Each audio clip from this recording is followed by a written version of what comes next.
Morning, everybody. Welcome to today's meeting.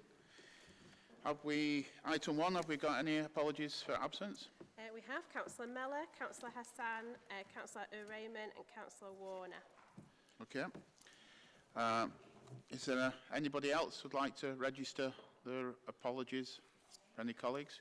Yep. Chair, we've had a resignation from Liam O'Rourke, Councillor Liam O'Rourke. Shah's going to be taking Liam's place. It is a mayoral appointment, so we're just waiting for confirmation from the mayor to come through to accept Shah as the second member. Okay. Anybody? Anything else? No? Thank you very much. I'd like to thank the operators that have attended today's meeting. We've got Ian from First. I've got Alistair from Arriva. Ben Jarvis and Adam from Stagecoach. Got Nigel from MCT. Chris and Raj from Northern. And we've got Matt from Diamond. Have I missed anybody out? No?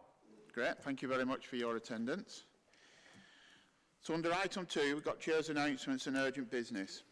So my first chair's announcement is the Northern Rail letter. If you remember at the last meeting, members asked me to write a letter to Northern to inform members that a letter has been sent to the Chair of Transport from me to the Managing Director of Arriva Rail North and Chris Jackson here today as well as Raj. Okay, so would you like to respond to anything from that letter? Thank you. Thank you, Mr. Chair, and hi to everyone of the committee. I'm Chris Jackson, the Regional Director with Northern. It's a pleasure to be here. I'm more than happy to field any questions that you may have. So I think the thrust of the letter was around the retention of pacers in and around Manchester. I know in the past I've mentioned at the Mayor's Transport Board, and I think even in this meeting here, that our intention was always to retire the pacers by the 1st of January 2020. Unfortunately, we've experienced some delays in the manufacturing of our brand new trains from CAF. The manufacturing delivery has been delayed somewhat, which means that we've taken the difficult decision to keep a small number of pacer trains in operation in and around Greater Manchester from the 1st of January 2020 for just a few weeks. So I just wanted to lay out what essentially that means really. So, you know, we've got a £500 million investment in our new train fleet. We've got 29 of them in operation at the moment. They've gone down very, very well with customers. We've got another 4 of them being introduced on Monday, and we've got even more being introduced in December, February, March, April and May. So we'll have all 101 in operation next year. But some of the delays in production, mainly around the Newport plant that's operated by CAF, our manufacturer, has meant that we've had to take the difficult decision to keep 9 pacer trains in operation for a few weeks in the early part of 2020. So what routes does that affect? Essentially, that means that we'll be operating them on routes between Manchester Piccadilly and Rosehill, Marple, New Mills and Sheffield. Also, we'll be operating them on a few services between Rochdale, Manchester Victoria, Blackburn and Clitheroe. As I've mentioned, it's 9 of the pacer trains in operation, 2 of them sat on depot acting as maintenance spares, essentially. Now, we appreciate that's going to be disappointing for customers. It's largely outside of our control. The alternative would have been to not have pacers in operation, but that would have been to the detriment of network performance, and more importantly, it would have been to the detriment of capacity for people who want to travel from A to B. Customers would have suffered. So we've decided to keep them in operation for a few weeks, but mindful as well that we've got what we call the People with Reduced Mobility legislation kicking in on the 1st of January 2020 that requires a number of our fleets to have dispensation. We're not unique in that sense in terms of train operating companies in the UK. Every pacer train will be operated coupled to a fully PRM, what we call People with Reduced Mobility compliant train. So that means that people who have accessibility issues will still be able to get onto a fully compliant unit, which will include things like a fully accessible universal toilet. So every pacer train in operation will be coupled to a fully PRM compliant unit. And our intention is that this will only last for a few weeks in 2020 as CAF pick up with their production programme and deliver those new trains to us. Okay, is any members would like to ask any questions? Roger? Yeah, I mean, I presume you're going to be here later on the agenda about performance, aren't you? But I just wanted to ask you about the new trains. What's the public perception of the new trains? I've been on one, they're great. It's just that we have to stand up now on a new train rather than stand up on an old train. But anyway, that's another story. I think that's a good question, Councillor. So the new trains have been really well received. Only a few weeks ago at Manchester Victoria, we celebrated over 1 million journeys of customers already who've travelled on the new trains. Overwhelmingly positive. As you know, they've got Wi-Fi, they've got at-seat power sockets, they're fully accessible. It's a much nicer environment, and of course they've got much more space for luggage, and they're a longer vehicle as well. So compared to the Pacer, which is 17 metres long per vehicle, these new trains are 23 metres per vehicle, so we can actually fit many more people on. The feedback has been very positive. But I guess in the performance section I can cover it as well. As with any new train, it's not just unique to Northern, there's a bit of a bathtub curve of reliability. We're learning things about them all the time, but I'm pleased to say that performance continues to improve, and we're learning things. Our crews are learning things, and our engineers as well, and performance of those new trains continues to improve. But to answer your first question, feedback has been overwhelmingly positive. But just to add to what Chris has said about having to stand, as is always the case we see when new rolling stock or drastically refurbished rolling stock appears on a line, it encourages more people to use the facilities, use the trains, which then leads to an increase in patronage. So in a way, seeing the new trains full and standing is a good thing, because we're encouraging with the new rolling stock more people to come and travel on our trains. And I suppose the next question, and it's more a question for Rail North Partnership, is when we get the rail lines stabilised, when the infrastructure has bedded in, the new trains are bedded in, that's it as far as our franchise is concerned, but it isn't it as far as your residents are concerned. And so in terms of the DFT, Rail North Partnership and the train operators, we need to then look at what the next thing to do is going to be in terms of increasing capacity on those lines once people start to use the trains again more frequently. Okay, John? I just wondered whether there were any financial penalties to CAF for late delivery, and if so, how can we ensure that the beneficiaries of that are our passengers? I think that's a good question, and I think linked to the letter that you wrote to David, Mark, it asked about what are we going to do for customers on those affected routes. So I'll probably answer that question in that way.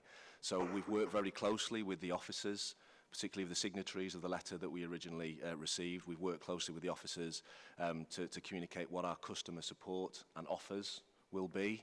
We've worked closely, and we've actually tabled something for consideration at the next Rail North Partnership board meeting later this month. So I think you'll hear more about that later in the month. Anybody else got any more questions? Phil? Chair, while we've got Chris here and Danny here from Metrolink, I attended the launch day at Victoria and it's well received, went down really well.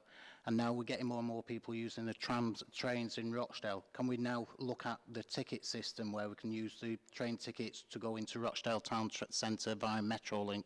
It is only one stop. Maybe we could have discussions between yourselves at a later stage to try and push this forward now. Phil, we've been asked recently, we've been asked that question, I guess, in the past. We get a grant to cover travel in the city centre on Metrolink from Rail. We've been asked to extend that to Rochdale. I think that is happening, but I think we just need to work through some of the details around that. Yeah. Okay. Anybody got any more questions? I'd just like to raise a couple of points, because I did raise it at the last meeting as well. Because what probably a lot of people in this room don't realise, this is just phase 3 of your scheme, Northern scheme, to introduce new trains. Phase 1 and phase 2 has already been put back, which should have happened 3 years ago. So my main concern is, again, we've been put back for Pacers, but phase 3, am I wrong in saying that that should have been introduced in December 18? Or was that another phase? Mr. Chair, I guess I just need to clarify the question, whether you're talking about infrastructure that hasn't materialised, whether you're talking about the timetable introduction, or whether you're talking about new trains. The new trains. In essence, the new trains are around about 6 months late. So that's what has pushed the programme. And I know we'll talk about this a little bit later in the performance section, but just to reiterate for the group, really, you know, we're delivering the biggest training programme at the moment in UK Rail. It's 12,000 training days alone this side of the Pennines.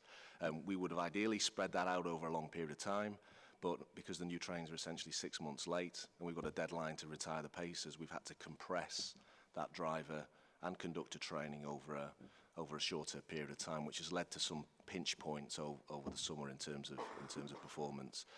Pleased to say that you know, as of today, we're 58% complete for drivers. We're 88% complete for conductors, so we've broken the back of the training, and we're well on track now for delivering each of the further phases, which I think has been shared with Rail North Partnership between now and May next year. So, you know, I have full confidence that those 101 trains will be trundling in and around the network in the northwest next year. Thank you very much. Anybody got any more questions? No? Thank you. Cheers, Chris and Raj.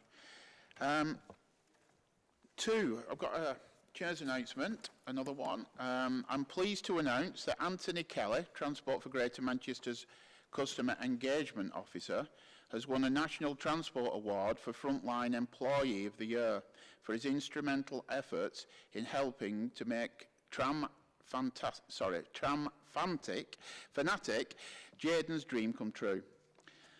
Anthony grasps the opportunity to lead on making Jayden's wishes come true, and his compassionate nature shone through as he liaised with senior managers and external stakeholders to provide the little something extra for Jayden, an exclusive tram ride and an all-access visit to the Trafford depot for a behind-the-scenes look at what goes on to keep the network moving. To be recognised nationally as the best frontline employee following a stiff competition is a tremendous achievement, and I am extremely proud of Anthony and his commitment to delivering a first-class customer service for our customers. Anthony was nominated by his work colleague Cameron, and she's here today to show us the award, as Anthony's poorly at the moment, unfortunately. But I would hope that everybody would back me in sending a private letter to Anthony to wish him the very best of recovery and congratulations for his award. Okay, camera?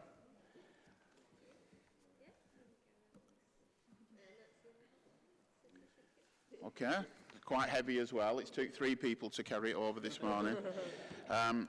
And just a bit of a tongue-in-cheek, but it's not a long service award for Pacers, unfortunately. So you can relax on that, okay. So thank you very much on that. So moving swiftly on. Yep, John? Sorry, Chair, I just wanted to ask a question about a bit of urgent business, and apologies that I wasn't able to give you any advance notice of this. Before this meeting, I attended a meeting at Manchester Town Hall in relation to the consultation about bus franchising. And one of the things that came out of that meeting was that the Combined Authority has already decided exactly which model of franchising is actually going to be pursued, and I think the set-up transformational costs are in the region of £130 million. I just wondered why we've not had a report to this committee outlining the different options for franchising and why the specific option that has been chosen has been pushed forward. Because when we had a briefing at a previous meeting, there was no mention of exactly what form of franchising was going to take place, and nor were we given any opportunity to comment on what we thought was the most appropriate form of franchising going forward.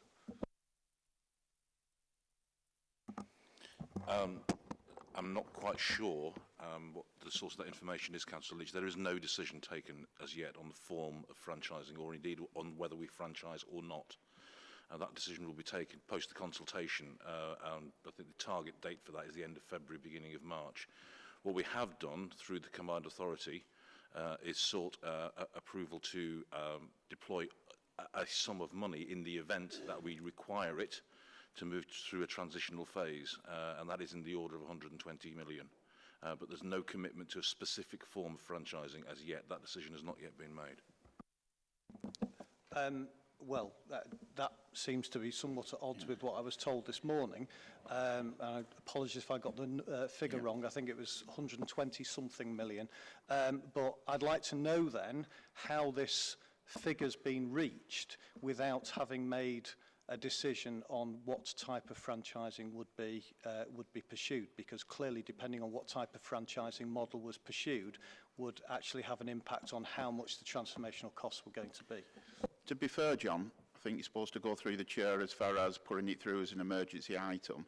I've let it to go to this stage, even though I think you need to speak to officers later, because I weren't aware of any decisions that have been made at all. So, in reality, it's taking it as an emergency item. I'm not going to do at this point. I'll give you time to speak and people to answer. As far as I'm concerned, there's no instruction from anybody on any decision, and that's just been made clear by the Chief Executive. So I'm just going to move on. And if you want to speak to them afterwards, then please do so, because obviously I'd be interested in more information on that, but I don't think it's this for this committee at the moment, because we don't make the decision on that. Okay, so item 3, declarations of interest. Has anybody got any declarations they want to mention? If not, please see Nicola at the end of it if anything crops up. Item 4, minutes of the previous meeting. Would anybody like to raise, first of all, can we move those minutes? Yep, move them. Thank you. Steve? Thank you, Chair. It's just a minor problem. Apparently, I'm down as actually asking a question and it said I'll be provided with some information, but apparently I did this without being in attendance at the meeting. So could you just ask that my name be added, if possible, please? Thank you, Chair. You're brilliant. Okay, yes? I'm down as not being present as well, but I was present. That's 2. Anybody else present who's not been here? No, I'm joking. Would you like to raise something, Roy? When. It refers to, I'm glad to hear Diamond buses are here. I'm getting at them in their absence last time. My question is, will this come up later on the agenda in bus performance selling, and shall I leave it till then? It's not disagreeing with the minutes, they're correct, but I don't want to lose this topic by not saying anything today. You can bring that up in performance afterwards. Performance, yeah, thank you. I'll still be here. I'll give you grace, no problem, Roy. Cheers, thank you. Has anybody got anything else to raise on the minutes of the last meeting? No? Thank you very much. Item 5, Transport Committee Draft Work Programme, and I've got Gwen. Thanks, Chairman. Members' draft work programme has been updated since the last occasion. It's there for members' consideration and comments. Anybody like to raise anything on this? John? Thank you, Chair. 3 points, actually, if I can. First, in relation, this is all to do with the member requests. In relation to taxi licensing standards updates, it wasn't my request, but it was my understanding that the person that made the request wanted to see a report come to this committee. Yet it appears as though we're going to get it as part of a clean air informal briefing. So it's not in the public domain, nor does most issues to do with taxi licensing have nothing to do with clean air. So I don't understand why we're not getting a report to this committee, so it's in the public domain.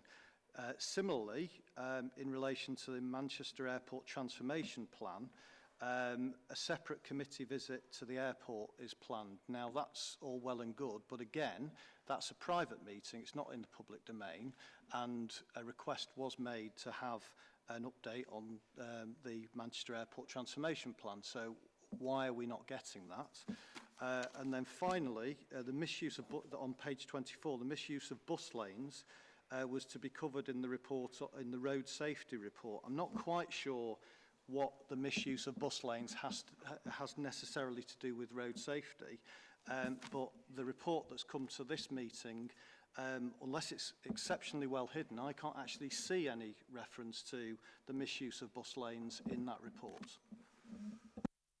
Okay, Bob?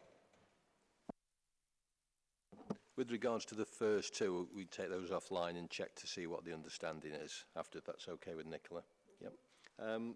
You are correct, there is no reference to misuse of bus lanes in the road safety report.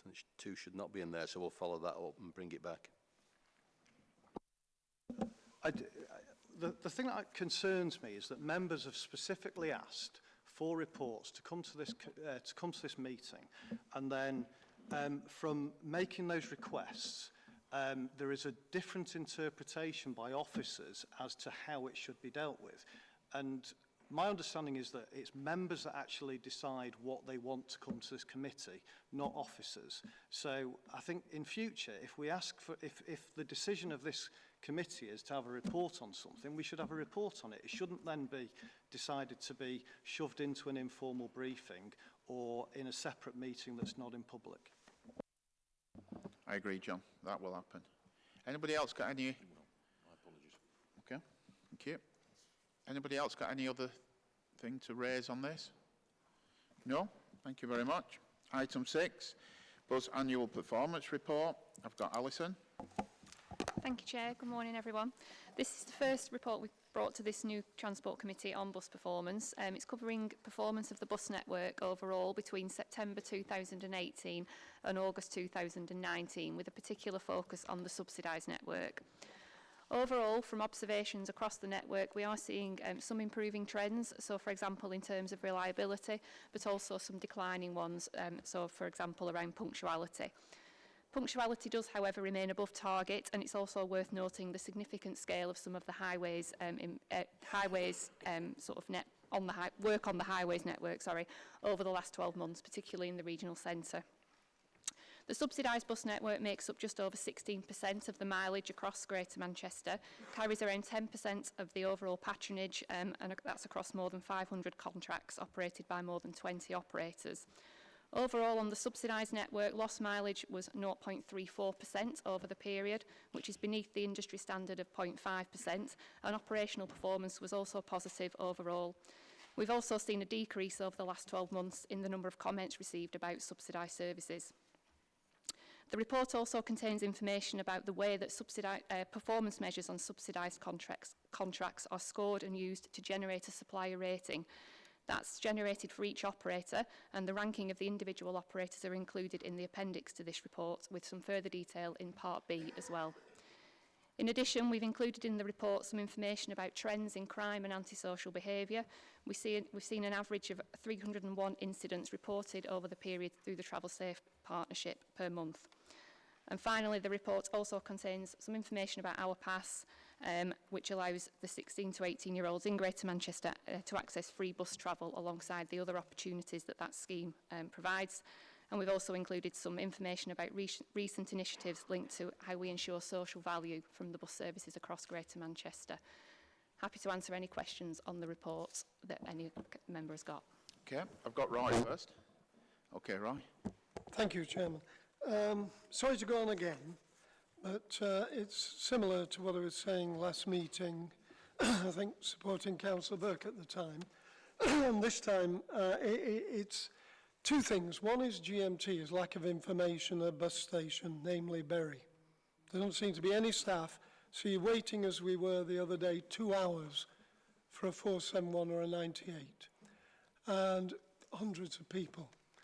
And there's no signs up tell you the bus delayed as you get in London, Leeds, or even Rochdale or Bolton bus station. And there's no inspector walks up and apologises and cracks a few jokes and keeps you happy. Nobody has any interaction. So people begin to drift to the tram or taxis or other buses, but nobody knows what's happening. And I'm not exaggerating, 6 minutes past 3 till 5:20, waiting. This isn't tea time. Students, school pupils, people leaving work, and so on. The 98 is also, I don't know, I thought it was Go Northwest now. I'm not sure who runs that. Diamond run the main 471. And I don't know where they've come today, and I don't know where they are. But I think things have got far worse. They've been bad for years, but they've got far worse with Diamond. Maybe shortage of drivers, I don't know. maybe the bus condition of buses, but I could go on that, I won't. I'll just mention, yesterday evening, going out, living a mile or half from the town hall, at 6:20, no bus arrived till 7:10. 6 were missing on the 4714 and then the 98-2. Again, nobody knows why, no explanation, and so on. This is repeated day after day. This is getting far worse. It swung me round to franchising. I don't know if that will improve matters or not. So my final point, the bus stations come under us, don't they? Can't blame Diamond or anyone for the bus station. And if someone would look at the fact that there is no staff there who advise you of what is happening. I'll leave it at that for now. People will get sick of me over the next few months complaining, but people are, somebody said there's going to be a riot one day, and when people push in the queue after you've waited nearly 2 hours, there is a bit of minor fisticuffs occur. Okay, thank you. Thanks for that.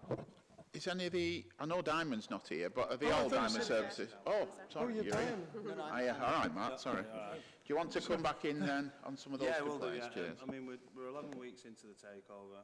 We've brought in newer vehicles. We're 11 weeks into the takeover. We've brought in some newer vehicles. We have got some staffing issues that we're dealing with at the minute. We've increased pay rates to attract people into the business. And we've had some challenges. I accept that our performance isn't where we want it to be, and I accept there's still work to be done to get anywhere near to what a customer expects. Sorry, is it? Sorry. Yeah, we're 11 weeks into the takeover. We've invested in vehicles, so we've brought in some new vehicles. We've got a fleet strategy that will bring in a further 100 vehicles into the Bolton business in the next 12 months. We have got some staffing issues. We're working hard to get over them. We've increased pay rates to attract people into the industry. And yeah, we've had some challenges in the 11 weeks we've been in the business, but I can honestly say that the last week or so has felt like we're certainly on a better journey. And I appreciate your comments around the 471 last night, which I'll take away and look into, and I'll come back to you on my findings. Okay, if you will, I'll give you my card. Okay, brilliant.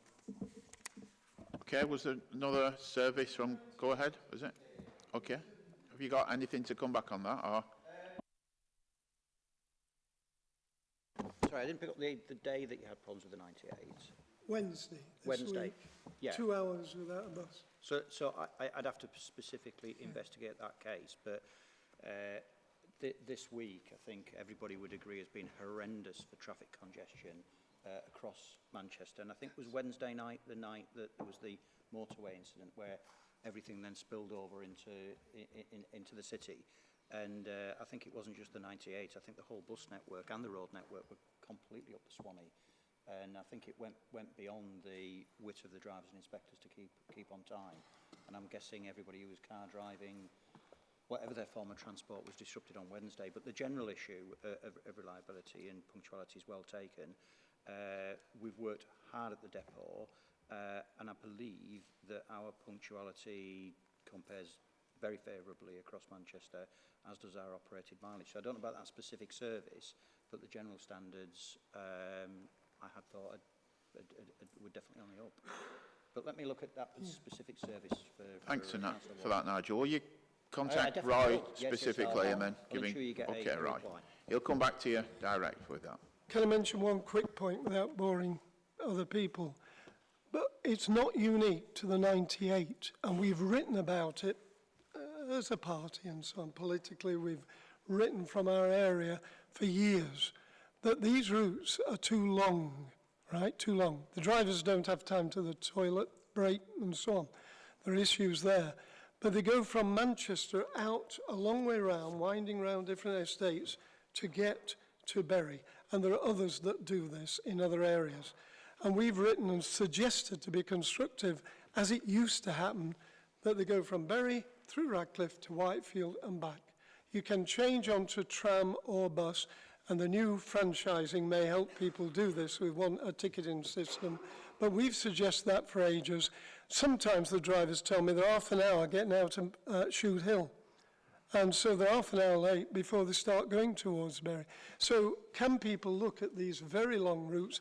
Nobody understands why we have them. I know there must be an explanation, but I'll leave it there. Thank you. They'll take that back, Roy. Thank you. Do you want to come back on that, Alison?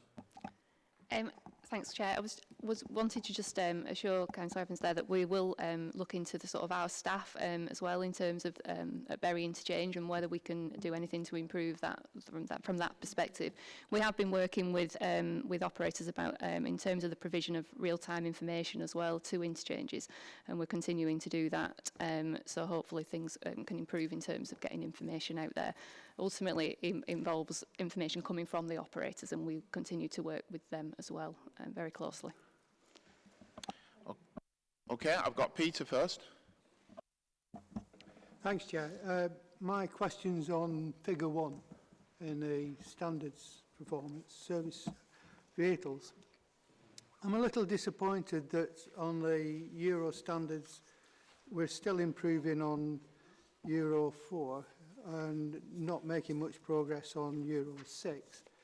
And really the crux of the question is, if we ever leave Europe, what happens to the European standards? Do we just dismiss them altogether, or do we get the operators to improve? Do you want to come in on that?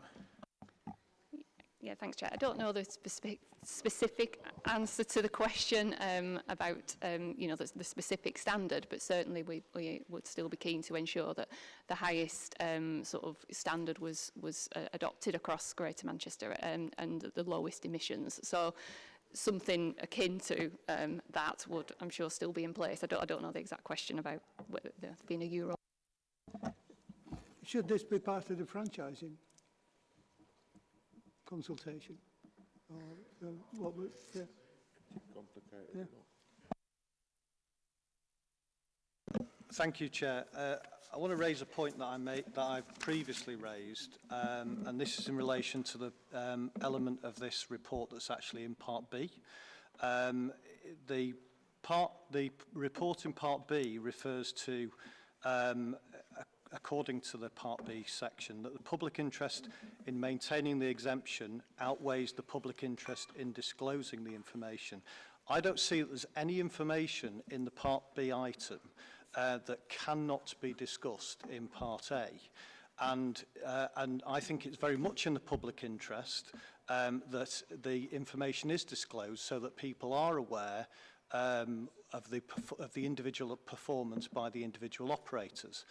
If the meeting is of the view that it's not in the public interest to disclose the information, I would like to question the operators as to whether or not the individual operators object to the information being in the public domain, because if the meeting doesn't want it in the public domain, I'd like to know which operators would be happy for this information, which seems perfectly in the public interest, to see which operators would be prepared to have this in the public domain.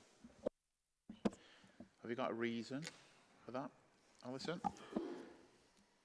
The specific reason that we do keep the information in Part B is outlined in the Part B report in paragraph 1.4, which I'm happy to talk in more detail about in the Part B section of the meeting, and perhaps have that discussion then. What he's questioning is the actual reason for having it in Part B. Yeah. Is it... So the reason, there is a commercial reason to having the information in Part B, which is that it links to the supply rating of each individual operator, and could have a commercial impact on the discussion in the room and on the subsequent actions of operators. John? Chair, my point is that I believe it's in the public interest to disclose that information. This is far more important. It suggests in the opening paragraph of the report that it's in the public interest in maintaining the exemption, yet provides no information as to why it is in the public interest to maintain that exemption. And actually, in my view, and I'm sure in the view of the public, it's actually in the public interest to disclose that information. Now, if it's the view of the meeting that that isn't the case, I still stand by my question to all the individual operators as to whether or not they have any objection to the information that's being in Part B actually being in Part A, so that they're fully transparent about about how they're performing as operators. Roger, do you want to come in on that before I go to Eamon? I just want to... I mean, the point with John, he's a very experienced politician. And he knows when you get an agenda like this, if you're not happy with it, you should write immediately to the Chief Executive and ask for a legal ruling, which we could have had today. Now, John chooses... Is there an election on, by the way? Is there something going on? There must be an election going on. Because if he really wants to challenge Part 2, he has got to do it when he gets the agenda and write to and ask for a legal interpretation. Because I'm with John, things shouldn't be in Part 2 if they're not needed to be. But we've always assumed that information has to be. And I don't think, John, it's your job to conduct an advisory, if you like, an advice bureau with the bus operators today. That's not your role. You're not the chairman of the committee. I just feel that you should challenge these things in advance of the committee and ask for a legal ruling. And you know that. You know that better than anybody. Eamon, do you want to come in on that?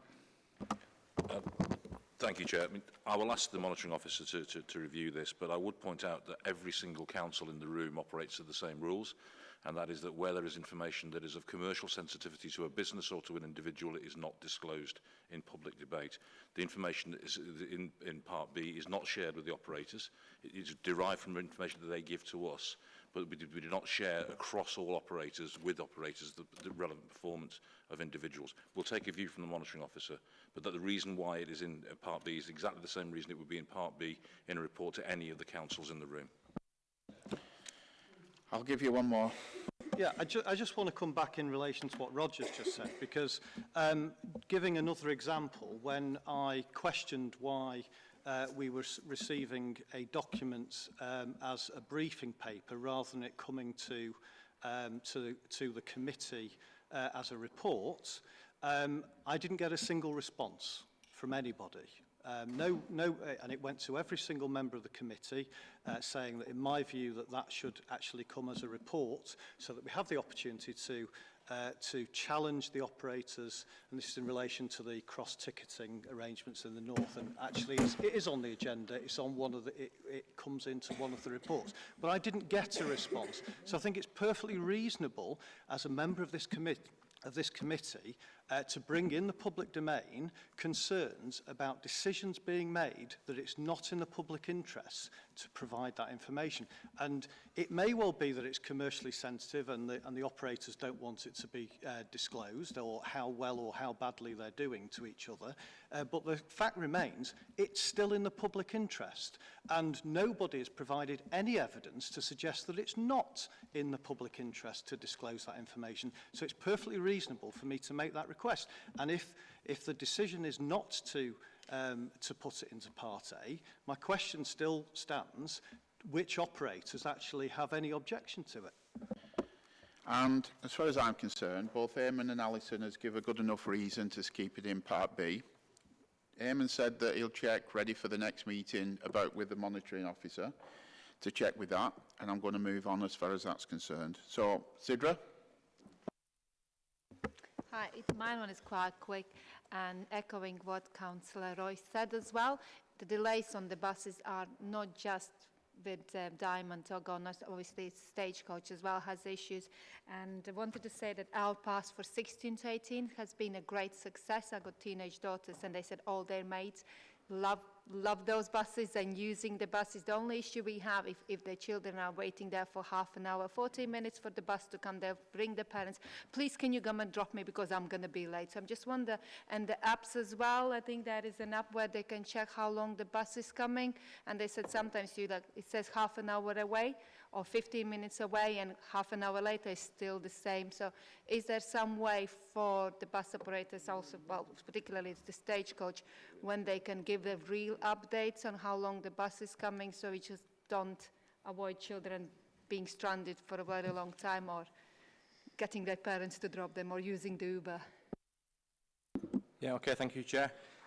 We have just launched a revised version of the app on iPhone, and there will be a version being released hopefully this month on Android. That now offers a mapping function where you can actually see the bus on a map and you can work out how, what the delay is going to be. It will also give you information on the delays, but obviously what the app does, it uses the journey beforehand to try and estimate what the delay is going to be. We do a lot of work on trying to get our service reliability and punctuality, to the highest standard that we can. We have had some challenging evenings, as mentioned, this week and last week, but hopefully, as we get on past Christmas, we will start seeing the improvements again. But ultimately, the biggest issue we face is congestion on the highway, and a lot of this can be resolved by taking action on highway, highway improvements, maintaining bus movements. Okay, got Phil. In that long queue I was in, I was stood next to a young soldier from Signals, far more technological than myself, and he was on leave. And after an hour or so, he looked on his app for the 98 bus, and it said it has just left, and we were still waiting, 200 of us. So even apps don't seem to always work, and I don't know, I don't have an app, but he was technical and did, and it told us all, he announced the queue, the bus has gone, and nothing had appeared. Phil? Chair, again, I want to raise issues with the 163 bus, Diamond bus, the number 18 bus going off west, and the number 17. In relation to Diamond, the 163 used to be quite a good service when first had it, every 10 minutes. Now, you're lucky to see 163 that go part way along the journey. They don't even turn up at times. People being left stranded at bus stops, no information whatsoever. It's just gone downhill, and I'm fed up of coming to this meeting and having to have a go at you to say, get your act together. 3 months is a long time. You knew what you're taking on. You should be able to provide half-decent bus service for the people that rely on the buses. In relation to the 17 bus service, I don't know what the drivers do, but they tend to miss stops out. Loads of people at bus stops along Rochdale Road, and I think they're cherry-picking what stops they're picking people up at, because people are being left stranded trying to get home from work. Early in the morning, they don't turn up. That's the same with the number 18 bus. We need to get to grips with the operators. It's not fair on people in North Manchester missing out on bus services because the operators can't get their act together. Any operators want to come back on those services mentioned? Damon, Matt?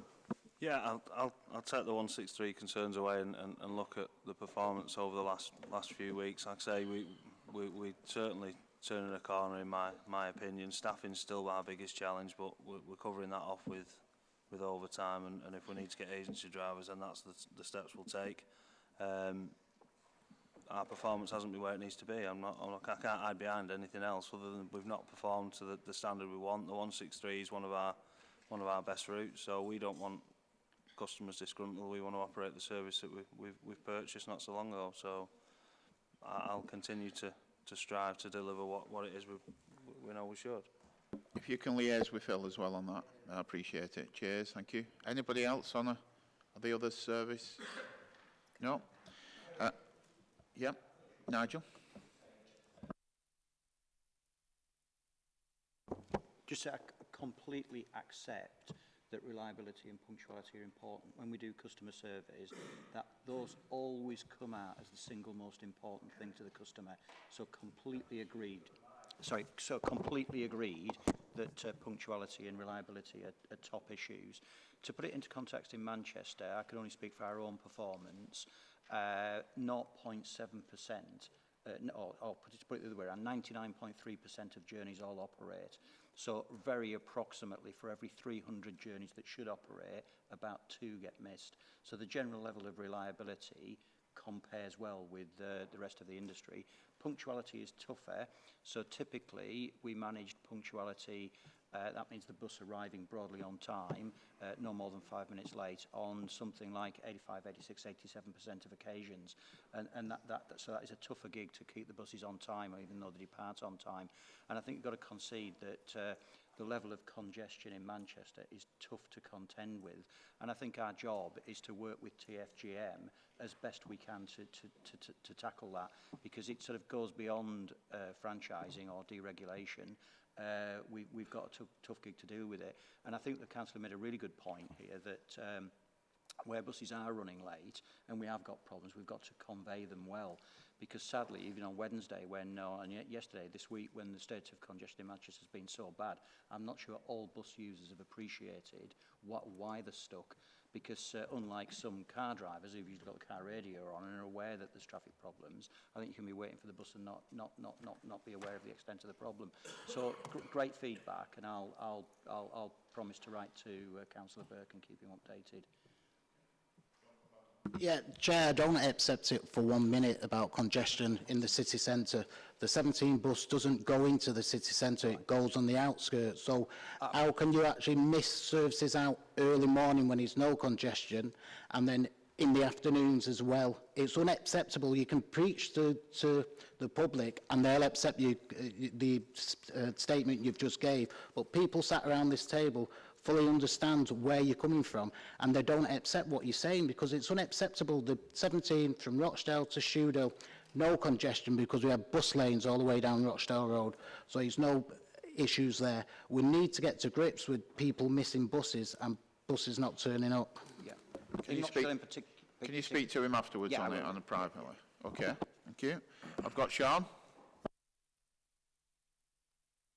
Thanks, Chair. And this is a... Can people hear? Yeah, thanks, Chair. This is a question for First, because Ian's probably feeling left out at the moment.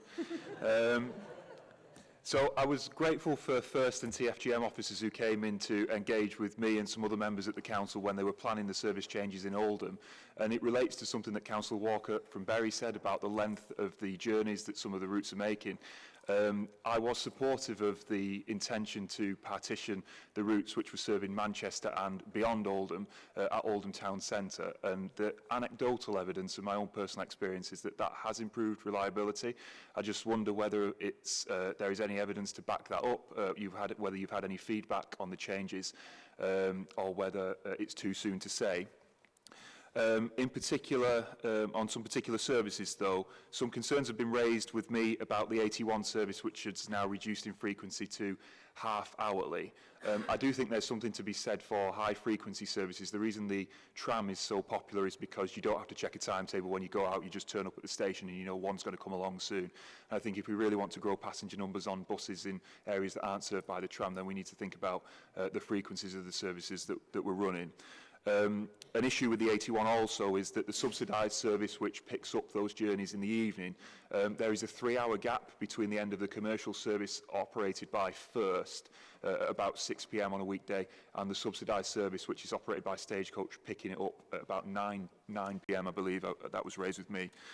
The other service is the 180. There's been quite a lot of consternation about the frequency of the 180, the Greenfield to Oldham link, reducing to hourly. I know that a member of the public put forward a proposal in advance of the last set of service changes, but which I assume it was too late to take up, to retain a half-hourly service between Oldham and Greenfield. And the concession that they were willing to make, and I am willing to make, is that the 184 journeys between Upper Mill and Manchester are curtailed to only run between Oldham so that you can do it with the same number of vehicles. So a bit of feedback as a passenger and just a couple of points on in particular services there. Ian, do you want to come back on that? Thank you, Chair. Firstly, on the splitting of the services, it's been well received so far. Even the comments you mentioned on the 180 Greenfields, people have accepted the fact that they're not going to Manchester anymore. The debate is around the frequency. It's very early days and half-term last week in Oldham, but it certainly looks like it's improved, and the occasions that my colleagues have mentioned this week where traffic has been particularly bad, the supervisors have been able to manage the routes in and out of Manchester hands-on in front of the depot, which is far easier. So we're quite pleased with that so far. The 81, I don't know about the gap in the evening. I'll have to check on that and come back to you. That's a new one on me. The 180, we met actually with a small group of the stakeholders recently about the issue. The particular solution that was put forward doesn't actually work terribly well because it robs a resource off the Manchester side and leaves an imbalanced headway. We have committed to go back to that group by the end of next week, having reviewed particularly the morning peak arrangements for students, etc., and see if there's anything we can do to alleviate that. Having said that, looked at the numbers, the actual numbers travelling, and the numbers who've actually said, I can't get on a bus, or there isn't a bus at the time I used to have, is not actually that great. They're quite low numbers, and I'll happily share those around, but we have committed to review that. I think the other point was about the 81. Very little feedback on the 81 frequency. It is actually a niche market, the 81. The number of people that actually have to use the 81 in the middle is relatively few, which is why it was quite expensive to operate for relatively few numbers. So we haven't seen that as an issue. I'll have another look at it, but not aware of it as an issue. I think that have we any covers feedback on the delay in the subsidised network from the... I will need to take that one away and come back to Councillor Fielding on the 81. Yeah. Okay, I've got three more that want to ask questions. I've got Roger, Stuart, and then Steve, and I'm going to call it a day on that one. So, Roger. Yes, Chair. This is about ticketing because when first sold Queen's Road to Go Ahead and then the Bolton Depot to Diamond, promises were made to the public about honouring the first ticket. So I keep getting reports back. There are problems with this. So I just wanted Go Ahead and Diamond to comment. Are you or are you not honouring the first tickets? The first no, the TFGM no, just because people are querying this with me and saying there's a problem. So is there a problem?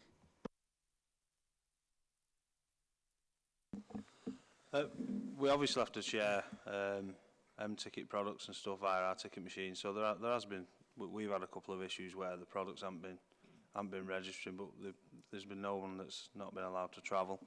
I think it's in here somewhere that the scheme is planned to end at the end of the year, which may be some of the questions you've had.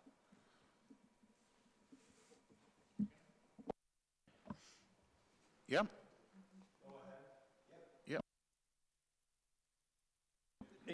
Sorry. In terms of ticketing, it should be working as normal.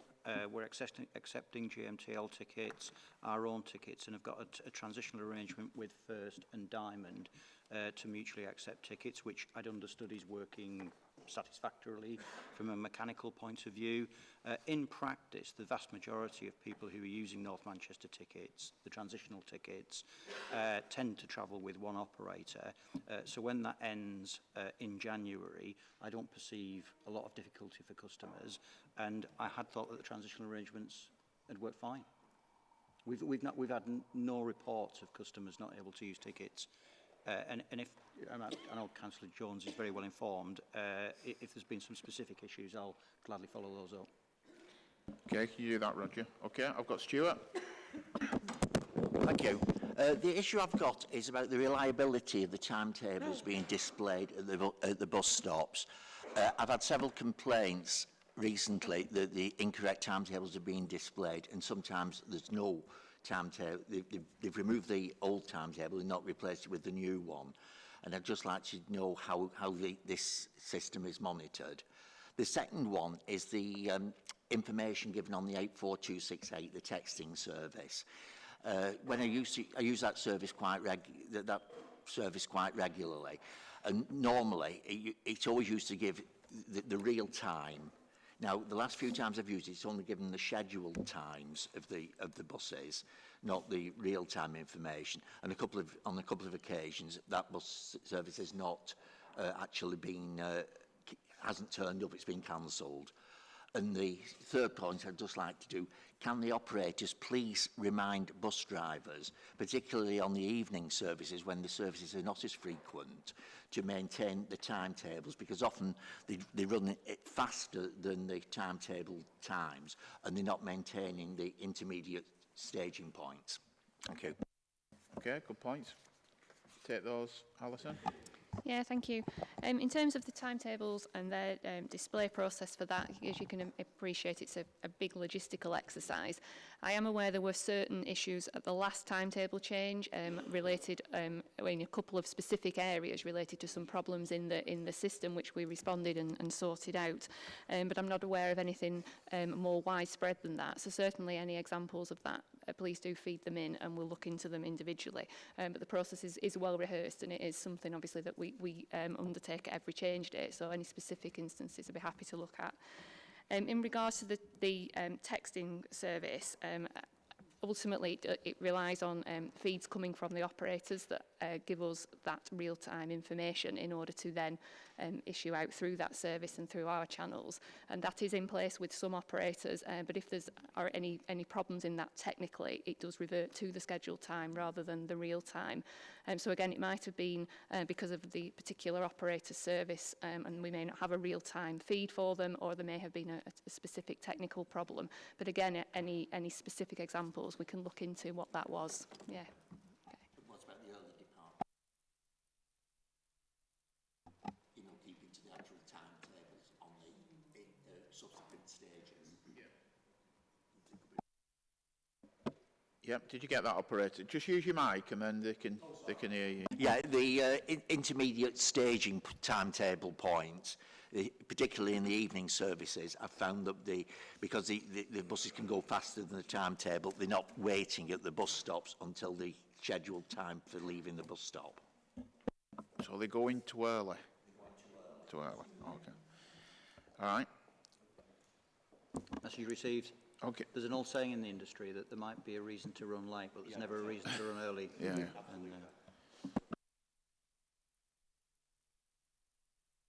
Final one. Thank you, Chair. A couple of points. I mean, first one, a minor point, first of all, on frequent services. I mean, we have one on Trafford 256. I mean, it's a bit like that old joke, you know, you're getting on for half an hour and then two come along at once. But it does with 256 quite often, one doesn't, and then two do come along at once. So I think it's something that does seem to happen quite frequently.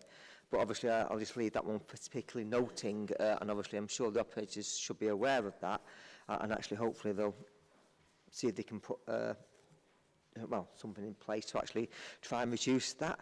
A couple of points I do want to focus on particularly though, Chair, is first of all actually on page 32, about the fleet profile. I know it was raised a little bit earlier, but I wanted to focus on a couple of points. And obviously it talks about the Euro level 4, which I don't particularly see as a great, particularly modern vehicle. It's quite old, and it does say the average age remains at 8 years old, 8.5 years old, sorry. But I'm concerned actually, although that's the average, I mean, how old are some of the buses actually running on the network? I mean, you know, because I'm quite concerned, obviously, I don't think 8 years is particularly young, but obviously it's actually how old some of the oldest ones actually are, and actually what the operators are actually doing to try and reduce those down. I'd like to see, obviously, a lot more Euro 6 vehicles, which obviously, I think there's still a long way to go on that one, but I think obviously that does obviously link with things like idling of engines, which I've raised once before and still does seem to go on. And I think one of the operators indicated that they actually have measures in place to try and reduce that, but noticeably a lot of the other operators don't seem to have anything in place, and it happens quite frequently. I certainly know at least one resident who's actually raised this with us. So like that point addressing. The other point I just want to mention is actually relating to the figure 8, and about, obviously it's about 3 o'clock on the where we seem to have a lot of incidents on buses, and it's over on the other page, on page, sorry, it's 37 and 30, I should say, I've got them back to front, obviously about the behaviour. So I mean, obviously, I can see the measures that they being taken there to actually engage with younger people to try and discourage them from this sort of behaviour. But I'd like to know actually how much sort of an impact it actually has on the service. Does it mean in some cases, some of these instances, that the buses has to stop, and that has an impact on passengers and so forth? Could you give us a bit more information actually what happens when we get an incident like that sort of, please? Thank you. Okay, Alison. Yeah, thank you, Councillor Adshead. In terms of fleet and fleet across Greater Manchester, you are correct that the average age has remained static at 8.5 years for some time. We haven't had over recent years a great, significant investment. However, that is sort of changing in regard to some of the operators. I mean, Matt referenced earlier some investment. Other operators have also made some investment. So I don't know if any of the operators would like to comment about that in terms of new vehicles at all. Yes? Thank you, Chair. Just in terms of Stagecoach, we have just had some new deliveries, 18 vehicles for the 42 service. We're also expecting 32 fully electric buses at the end of the year. These should start operation on the 43 and 111 service, hopefully sort of February time. So that's 50 buses we're putting into the market this year. They're all brand new. In terms of emissions, we're working with TFGM at the moment in order to retrofit 111 vehicles, and that will be done in the next 12 months. And they are slightly older Euro 5 vehicles that will be upgraded to Euro 6. So I know there's ongoing work with DEFRA and the DFT to try and secure some more funding so that more vehicles can be upgraded to the latest emission standards. What's that on percentage-wise of the fleet that you run within GM? In terms of new vehicles, we look to replace, it's about 50, well, just under 8% a year, so that gives us a maximum vehicle age of about 13 years at the moment. In terms of emissions quality, we're currently at close to 20% in terms of Euro 6, but with those changes, we'll be doubling that to around 40%. As the proposition is at the moment, it's to get to 100% by around mid-2021. So that's to do with the clean air zone, and all operators will have to comply with that. So there will be some significant changes in terms of fleet and emissions standards in the next sort of 18 months. Thank you very much for that. Would any other operators like to come in on this? Yeah. Yeah, I touched on it earlier. We've got an order in place for Wrightbus for 100 Euro 6 vehicles, brand new vehicles. They have been delayed, obviously, with the issues that Wrights have faced, but they're now back up and running. So the first 50 of those arrive in June. We've already had 13 new double decks that we brought in from day one, and some Euro 6 4-year-old single deckers that have also come in that are on the 582. We've also got electric funding for the 582 that will happen next year. We're just talking with a supplier right now to supply those as well. So the next 12 months the fleet will drastically change that we currently operate.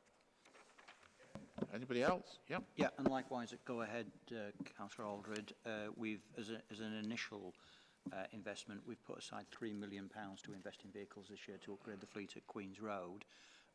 We've just retrofitted 21 vehicles to bring them up to Clean Air Zone standard, and we'll be working towards that target in 2021 when the entire fleet will be clean air compliant, which will obviously be a more modern fleet. So we're well and truly at the party. Anybody else? No? Okay. So, moving swiftly on, item 7. Highways Annual Performance Report. We've got Peter Bolton. Thank you, Chair. This is the first Highways Performance Report that TFGM has brought to GMTC or to previously TFGMC, so happy to take any comments of the contents of the report.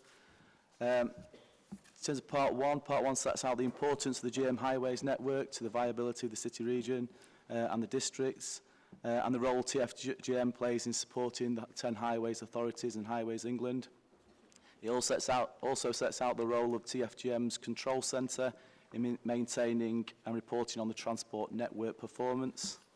The control centre has direct links into the Metrolink control room and Network Rails control room, and we also have bus operators, Stagecoach, sitting in the control room with our officers, and for events we have the police and local authority colleagues coming to the control room as well.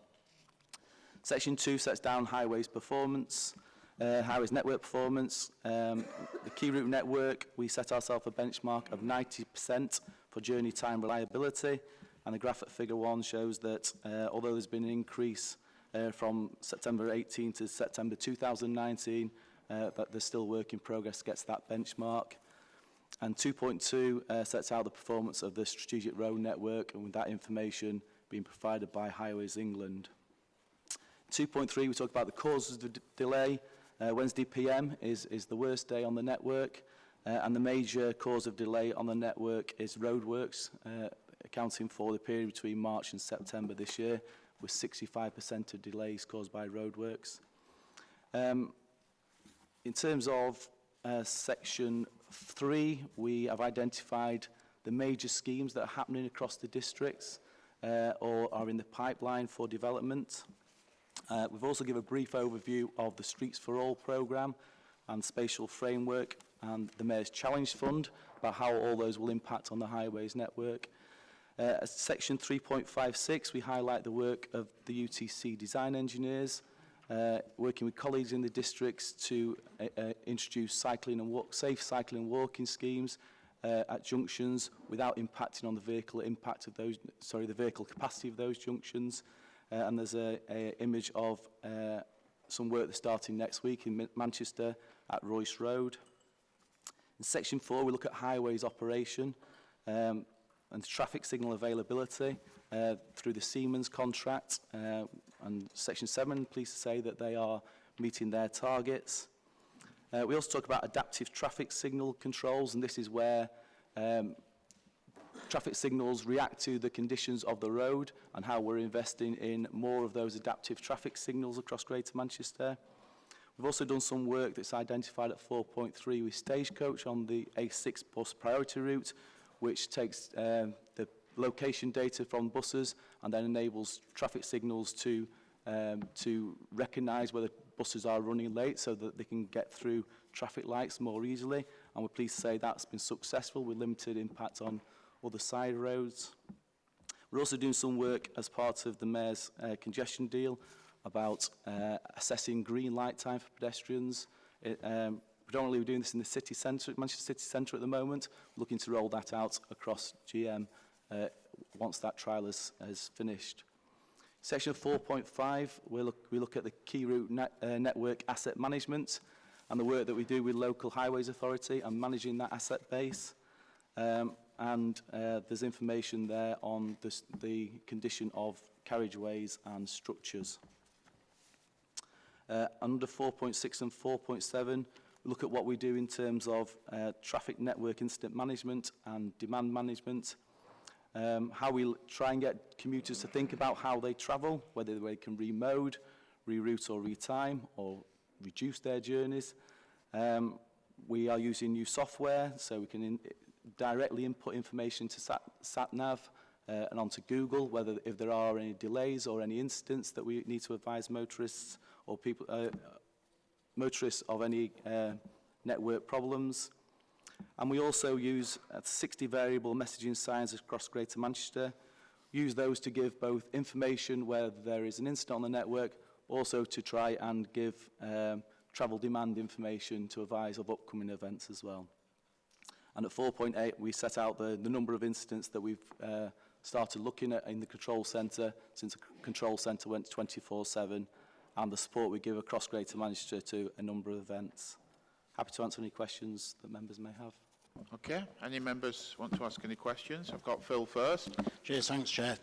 Peter, it's great to see all the work being done in South Manchester yet again.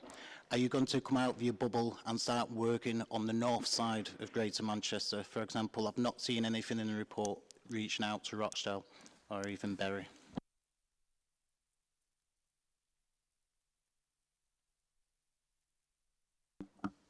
In terms of, we are rolling out a number of incidents, so all the Scoot network covers all Greater Manchester districts. That's been spread out across Greater Manchester. The trial on the A6 in terms of the Scoot, again, we're looking at for new existing bus priority routes that can be rolled out. And an investment in the highways network, there are a number of schemes in Rochdale and other districts that are being implemented by the local highway authorities. Okay, Peter. Thanks, Chair. The question's related to 2.24, and I've got two requests to put to the officers. With the decision by the Birmingham coroner to refer smart motorways because of the number of accidents, are we going to go ahead and commence this work, or is it going to be put on hold? Because it is a serious concern now. Can we have a report on the number of incidents on our smart motorways up to now in the future reports like this? And there's also a table of costs that insurance companies have the cost of accidents, from minor ones to major ones.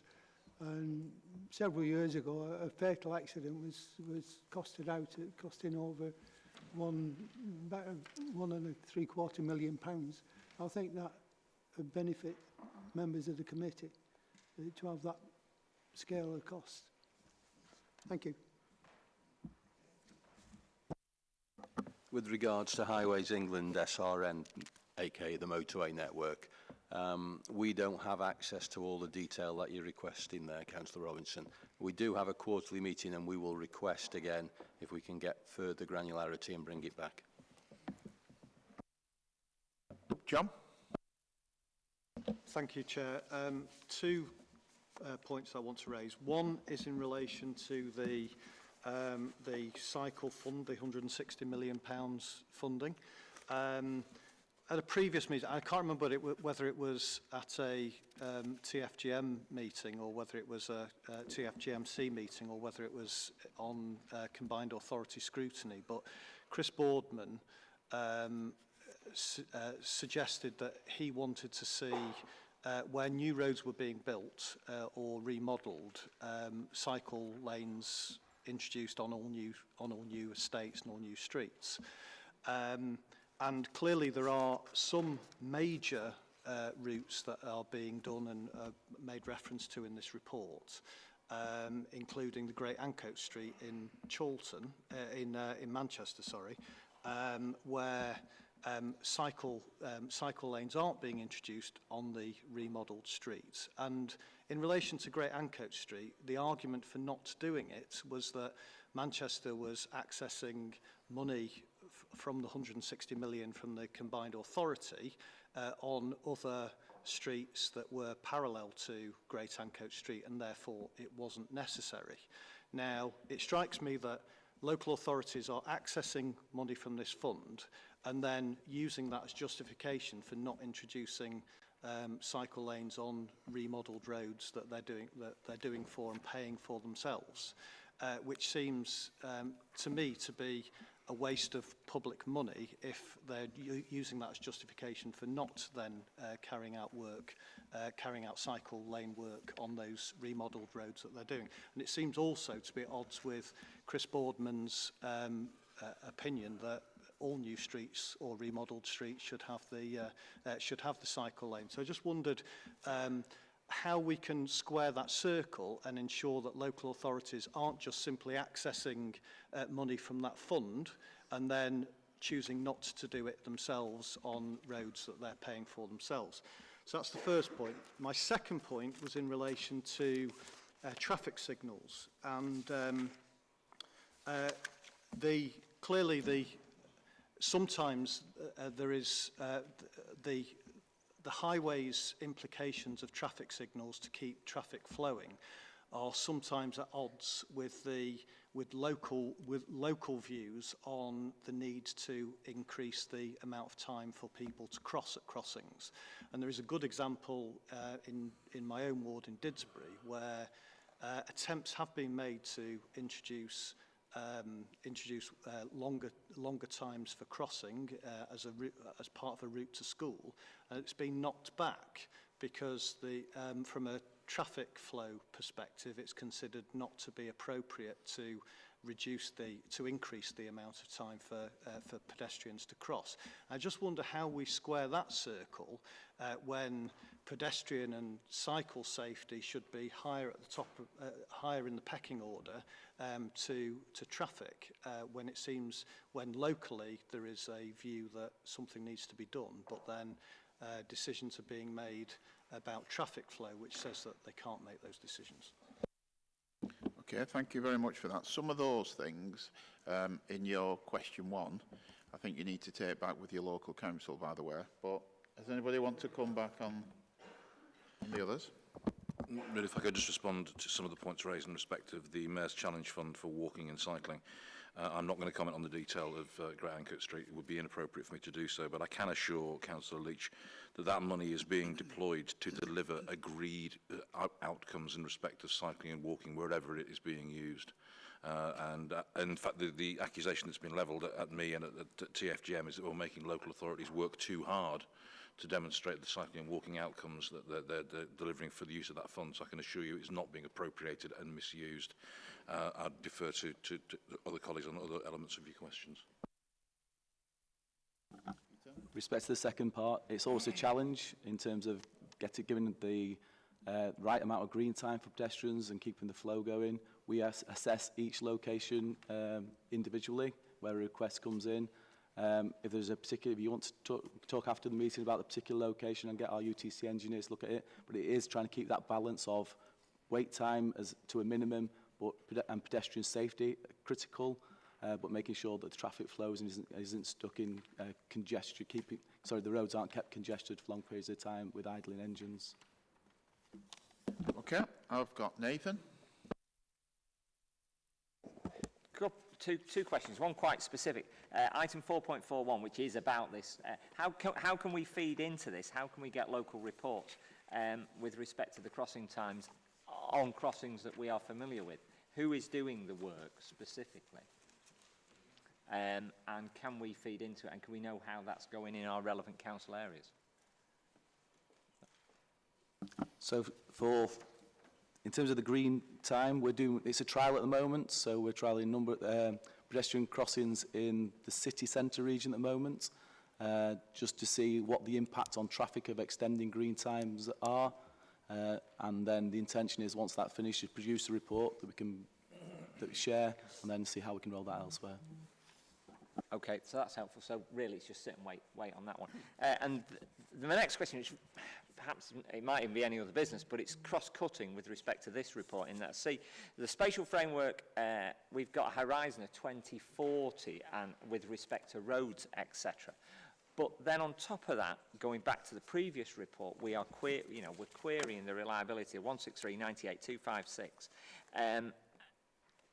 It seems a bit Victorian to be querying the fact that we can't get a bus to go from Rochdale to Manchester when we can fly a drone from the centre of America in Langley and hit a target 2 metres square in Syria without even thinking about it. But we can't get a bus from Rochdale to Manchester city centre at 7 o'clock on a Tuesday morning. It seems ridiculous. Have we investigated obviously, we've got a horizon of 21 years here on the spatial framework. Have we had any reports on driverless buses? Obviously, I won't say we're at full employment, but getting drivers is the biggest push.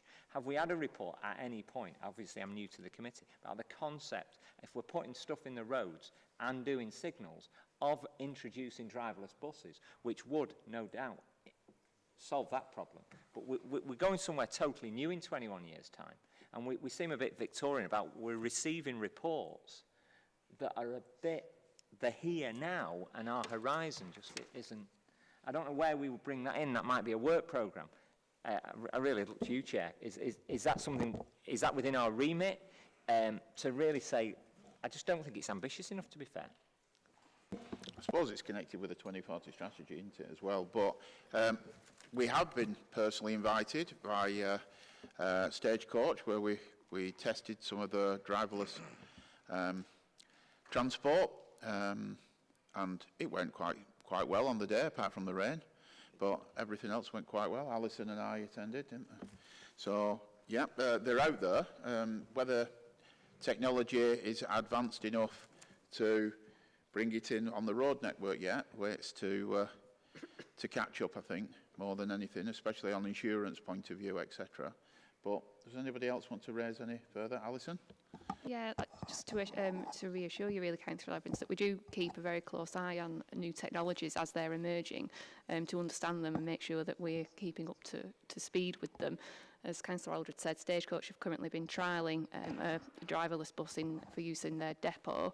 They're currently not permitted for use on UK roads, but there's also a trial planned in Scotland next year that we'll be looking at the results of, which is going to be the first time using in-passenger service over a sort of bridge in Scotland on a sort of fixed piece of track.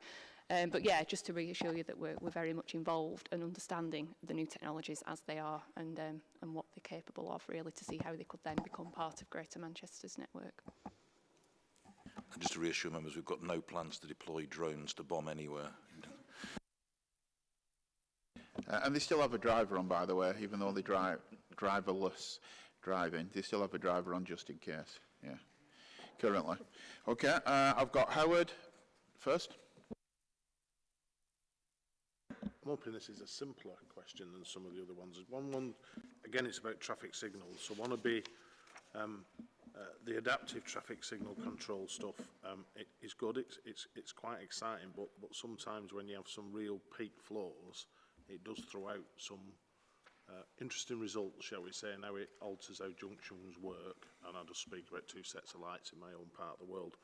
And that's when 1,000 people try and leave a place and try and go through a junction. It causes some problems, and can I just say, eventually, and it's just the corporate memory, we need to tweak them so it then doesn't alter it, because it causes chaos, and sometimes you just have to work through that and it not detract from the main flow. And I'm just hoping, and people might well know at least the one set of signalised junctions I'm talking about, if not the other. And I'm happy to take that out offline, as in outside the meeting, Chair. The other bit that occurs to me that I found a little bit frustrating, and I just wondered if we could do something. As highways authorities ourselves, when we licence temporary roadworks, there has to be displayed, and some are better than others, a phone number if there's anything wrong with the lights. There's nothing like that on any of our lights that we operate. And I found it very difficult when you're driving in and you just think, well, of 10,000, has 1,000 other people reported this morning, or am I the first person to report the signals being out? And there's nowhere that it encourages people to how to report it. Can I say the best way of reporting it is to tweet it? And I've had a much better response as a citizen doing that than I have as a member of this or as an elected whatever trying to engage with the control centre. And I just thought, there must be something a little bit cleverer that we're very good on keeping our signals, and I have to say Siemens, do a good job. But I do think that early reporting, where it's not on the camera system, is key to it. But we don't do anything to encourage the travelling public or pedestrians or whoever it is that when a major signalised junction is down to report it, and we're on with it. And I just wondered if somebody could give some thought, or when we next go out on the annual maintenance, you just put a sticker on the columns so that the people who are travelling on the green phase could report it. And I just think that'd get us this percentage up. Because I always wonder, like I said, when I drive through, I find it quite refreshing actually when you go through a signalised junction and everybody has to stop and be sensible and be respectful to each other. I do, there's a bit of me that says, I just wonder, do like they do in Holland, where you just rip all this stuff out and we just have an outbreak of common sense. But I think we'll get there. Yeah, maybe not. Certainly not on the A6 anyway. But I just wonder if we could do something about that, or somebody could just give some thought about how do you report signals we maintain on our network, and what's the most efficient way of doing it, and how can we communicate that to the public, be they in a vehicle or on foot. Thanks, Chair. Okay, Peter. We'll take that back. Suggestion, just give some reassurance. The traffic signals are remote monitored, so they have a telephone line, so we're aware when a set of signals goes down in the majority of cases, and then the engineers then prioritise those depending on the size of the junction in terms of their emergency response rate. So we are aware of when signals go down. Is that Pelican crossings as well? Or just main traffic lights? Just main traffic lights. Okay. I've got Joanne. Thank you, Chair. Just a couple of things, please. One, carried on from Howard regarding signalling. We're back to the guided busway. The B2, when it comes through Stanley Street, has a bollard because it's buses only. The bollard is constantly out of use, so that people are cutting down Stanley Street. Also, there's an issue with the traffic lights. So as the bus comes from Stanley Street, the wrong way down Elliott Street against the traffic onto Assey Street, the lights are changing at the same time, so the oncoming traffic's beating the bus. It has been reported on a few occasions, but nothing's been done about it. So, as you probably know, Assey Street, when the traffic changes, the bus is coming round at the same time. And there's this issue with the bollard, and it's been going on for the 2 years that the B1, B2 has been running. So we can have some feedback on that of what, long term, the issues with the bollard. And, sorry, can I go on to my second point? And my second point is with regards to the major roadwork schemes, and we know we've got some improvement on the Regent Road, Water Street area. Coming into Manchester, it has relieved a lot of the congestion. However, leaving the city centre, A57 and Mancunian Way, Regent Road, Water Street, that's got much, much worse. I'm wondering if this is being looked at, or is this an issue because we've got the closure of Middlewood Street, which I think is due to open maybe January at the latest. So is that a knock-on effect from this because we don't have Middlewood Street onto Liverpool Street, or have we got an issue with the traffic signals of Water Street, Regent Road, because it does actually queue back down Castlefield? Thank you. Just on Joanne's first point, obviously where the bollard is as well, the sign's been ripped off to let people know. I presume they're not replace it because the bollard's not working. But in reality, the times will be needed to tell people that they have to keep away from that bollard because it's not connected. Well, I'll just pass to Martin actually because I think he knows the area. Yeah, as is common with rising bollards, they can be temperamental. We've also had one or two issues with transponders on vehicles, which hasn't helped at times. But as you rightly point out, the subsequent traffic flow and the contraflow section after that is more of a concern, and that's one that I hadn't been previously aware of, so I will look into that. I'll get a status update again on where we are with the bollard and liaise with Wigan and try and get some progress with it. Okay, Matt. Thank you very much, Chair. Yeah, I just wanted to just comment really, on the running of urban traffic control. I always find them very easy to get in contact with, and I'm always very impressed with how quick they do react. You can always get through to them straight away when you ring them on the number. On item 4.4, it is great to see that there is a review going on at the moment with waiting times. What we need to see as well, not just the amount of time that improving the amount of time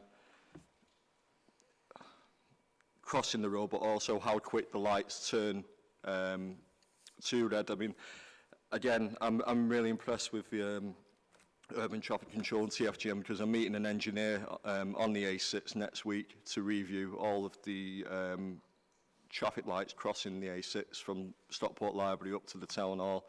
So hopefully we can, because at the moment it's taking about 4 or 5 minutes to get to cross from the railway station side across to into the town centre, which is far too long.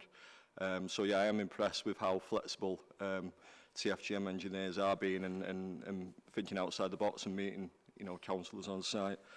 It is great to see this amount of money being allocated through the Active Neighbourhoods Fund and the Mayor's Challenge Fund, but let's not mess about it. It is a drop in the ocean in terms of how much money that we need to make the city region fit for the 21st century in terms of walking and cycling.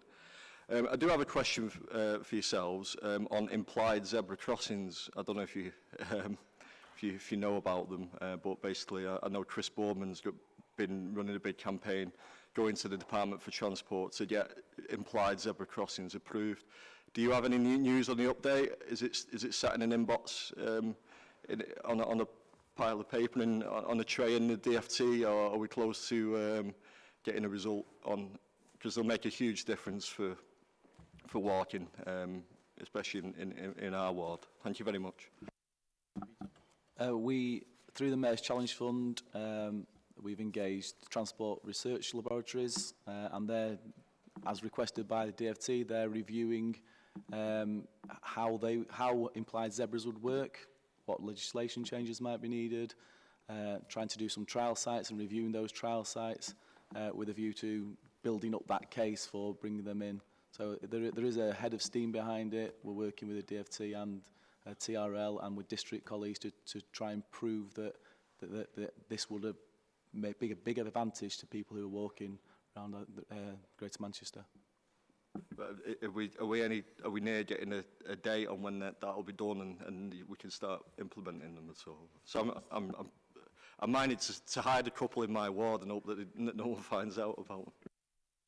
I think on the work programme, there's due to be a report on the Mayor's Challenge Fund just after Christmas. I think it will probably be able to bring back some update of where that research has gone so far. That might be the best bet. Okay, I've got Steve, and then I'm going to move on. Well, thank you, Chair. It's just a quick one, really. I mean, I generally welcome the report. I think there's obviously a lot going on. I think this report and the next report are really good in terms of what they tell us and where things are actually going. I think the technology is really being used, and it's amazing just the things they can do. However, one of the points I'll come to is actually, I think it's on page 54 or page 10, depending which one you're looking at. It's actually about the airport relief road, and I think obviously while it's very good, I suppose, does anybody know why have we got an explanation as to why it keeps flooding all the time? Because I suppose as it's everyone, it relieves traffic except congestion, except when it's flooding a lot, and we're obviously getting a lot more floods these days. So I think I actually got to the bottom. I know it may not be in our remit, but an idea of actually why it's flooding would actually be helpful, I think. Yeah, it's certainly a very hot topic at the moment. We've been working with Stockport officers, and we believe now they've employed a team of consultants to get to the root cause, because the pumps have been replaced and there's still been difficulties encountered, although given the recent rains we've had, it's unsurprising in some areas, and we're hoping for an early sight of the outcome of that. Okay, moving on. Oh, sorry, do you want?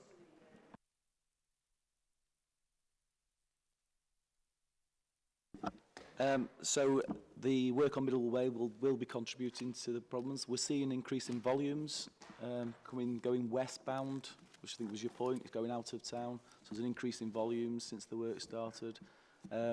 We think the traffic signals are working better. I'll take your concerns away and ask the engineers to look at it again. Certainly the junction out of town seems to be working better.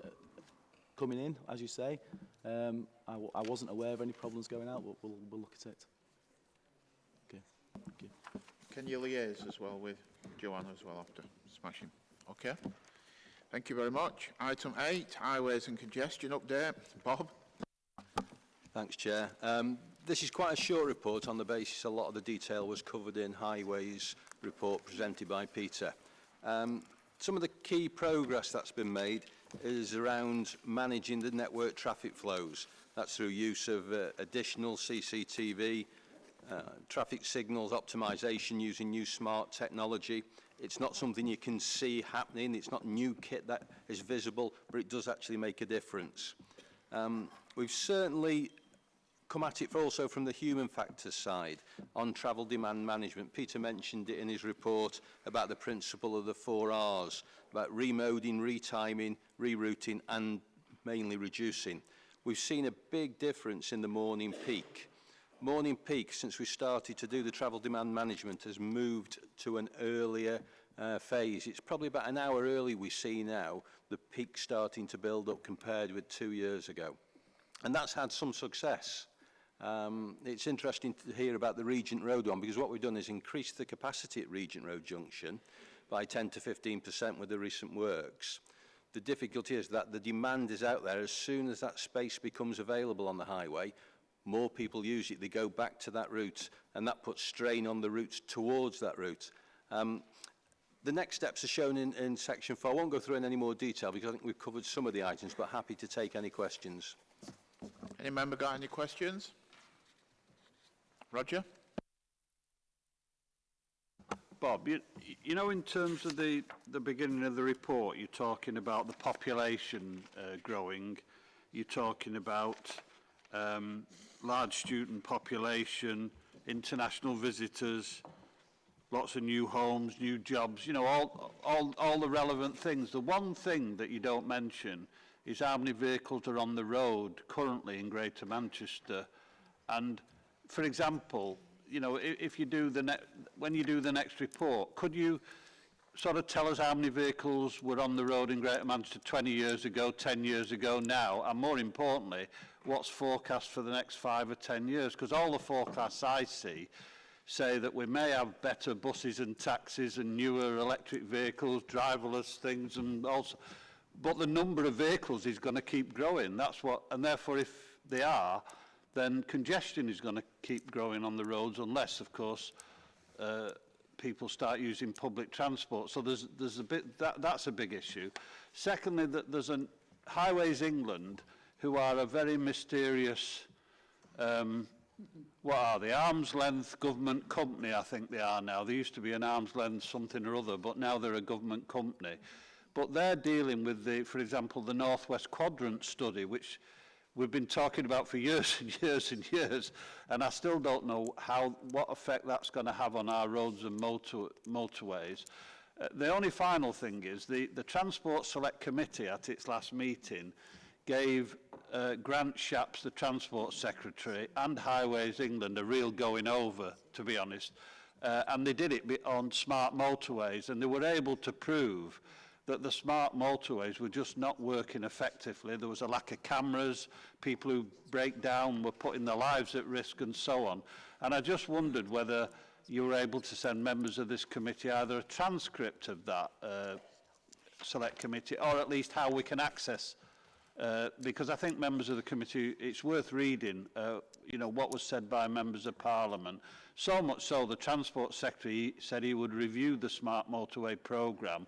I'm not aware he's going to stop it, but he certainly said he would review it because it's clearly causing problems. 3 points there. So take the volume one, first of all. Yes, we'll get some historical data. To give you some comfort that this time last year compared with this year currently, volumes have not increased. They've maintained. We've sort of plateaued over the last 2 years. There'll be various reasons for that. What happens in the future is quite complex, depending on where the market goes with the electric vehicles, what we do with clean air. It's all a part of the mix, but what we have to do is provide good public transport. That is the only way we will bring road usage down. With regard to the North West Quadrant, we've been trying to urge our colleagues in Highways England to do more of a combined approach, because it isn't just about the motorway network. That displaces traffic onto local roads, the KRN, and that can make matters worse at the expense of the SRN. We did try to do a joint approach, but unfortunately the department were a bit more traditional in their view of this, but we haven't given up hope yet. And with regards to smart motorways, yes, there was quite a large piece done by the Secretary of State, and we will circulate that. I think it's also worth noting that where smart motorways work, they work very effectively. For those that have encountered the M6, which used to be the most congested part of the motorway network, now when it's opened up in its 4-lane status, there's a lot less delay than the section from 19 to 16. And that's the model. If they can maintain that standard throughout and operate it in a correct way, it does add value. Has any other members got any questions on this? No? Thank you very much. Item 9, road safety and enforcement, and I've got Peter again. Thank you, Chair. Section 1 of the report sets out the role of Safer Roads Greater Manchester and also the statutory duties of local highway authorities for safety and how we work together on those. Section 2 talks about the killed and seriously injured casualties, identifies a 5% drop from 2018 to 2017. Also identifies that the target set in 2010 by DFT, we need a further 22% reduction to achieve those targets.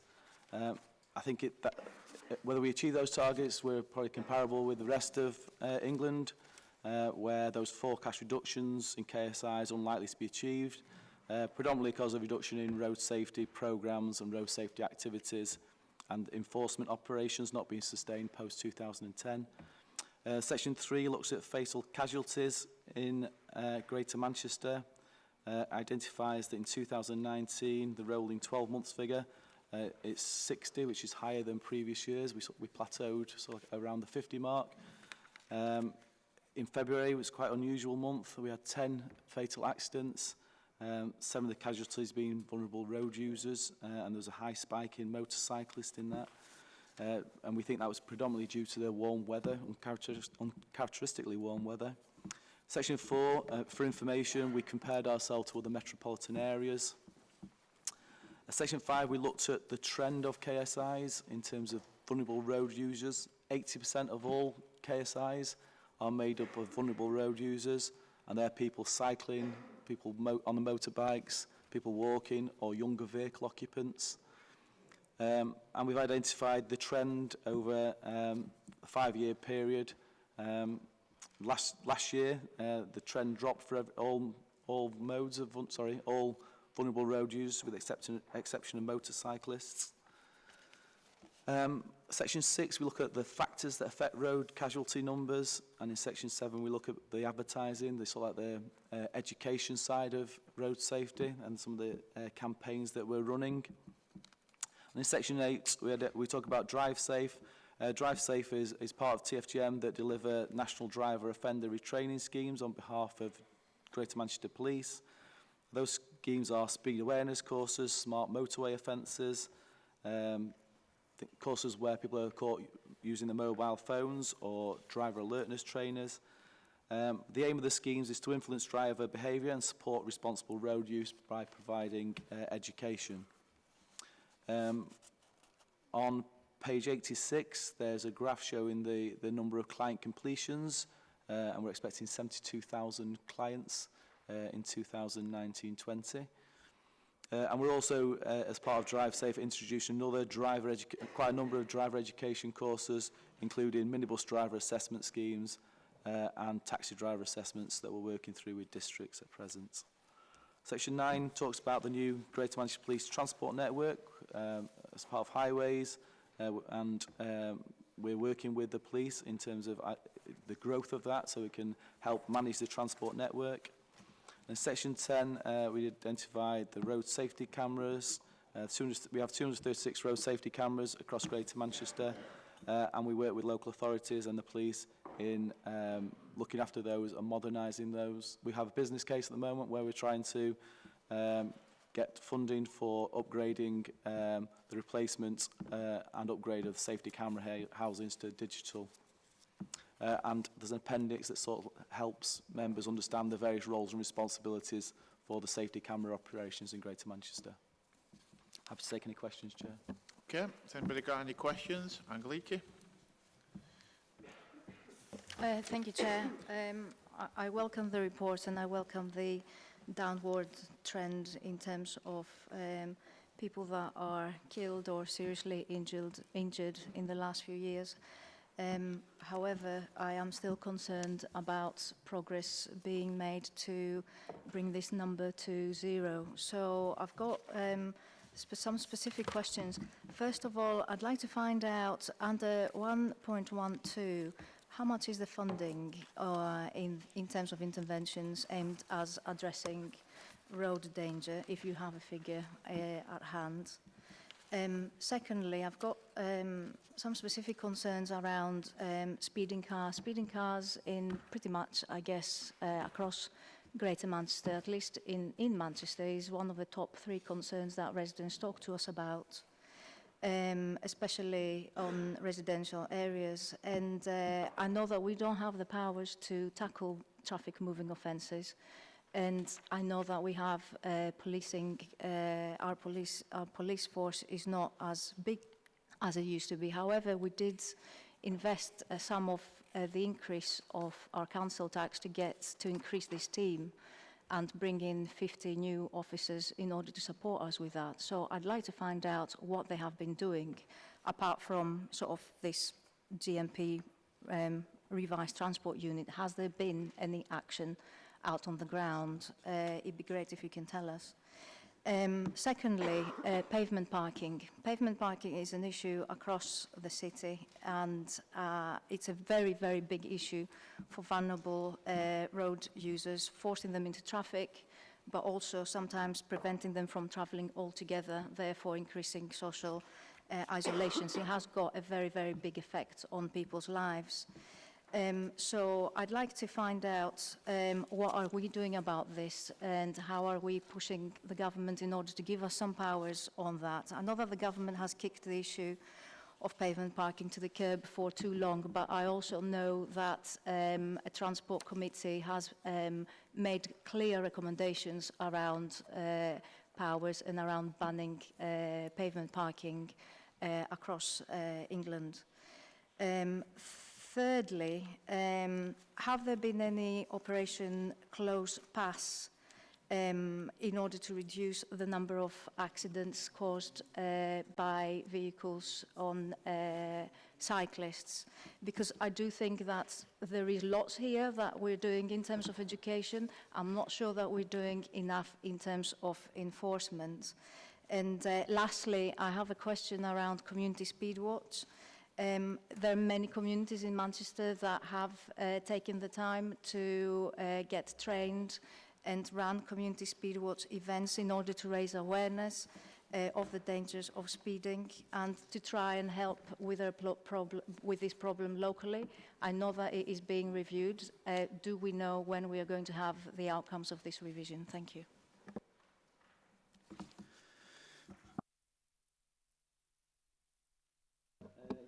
Put your mic on. Hopefully dealing with that in order. I don't have to hand the actual funding. The funding that we get through the recovery of the endorse courses is not great, so there's not a huge amount of money, and we have a partnership that districts, the police sit on, and we allocate that funding when people come forward with ideas for safety interventions. Totally agree about speeding cars. It is one of the big problems in terms of vulnerable road users, and particularly young people and pedestrians and cyclists. Transportation units, although the police have been going through a recruitment exercise, and then the transportation unit gets launched formally later on this month, though it's actually not in place at the moment. In terms of close pass, we've done advertising campaigns. You're right, the enforcement hasn't followed on, so it's been about us putting adverts on the radio, adverts on the back of buses, but there hasn't been an enforcement, mainly due to police resources, and hopefully the transportation unit will help us push forward some of those campaigns more. And in terms of community speed watch, I'm not aware of the outcome of the review. I can come back to you and find that out.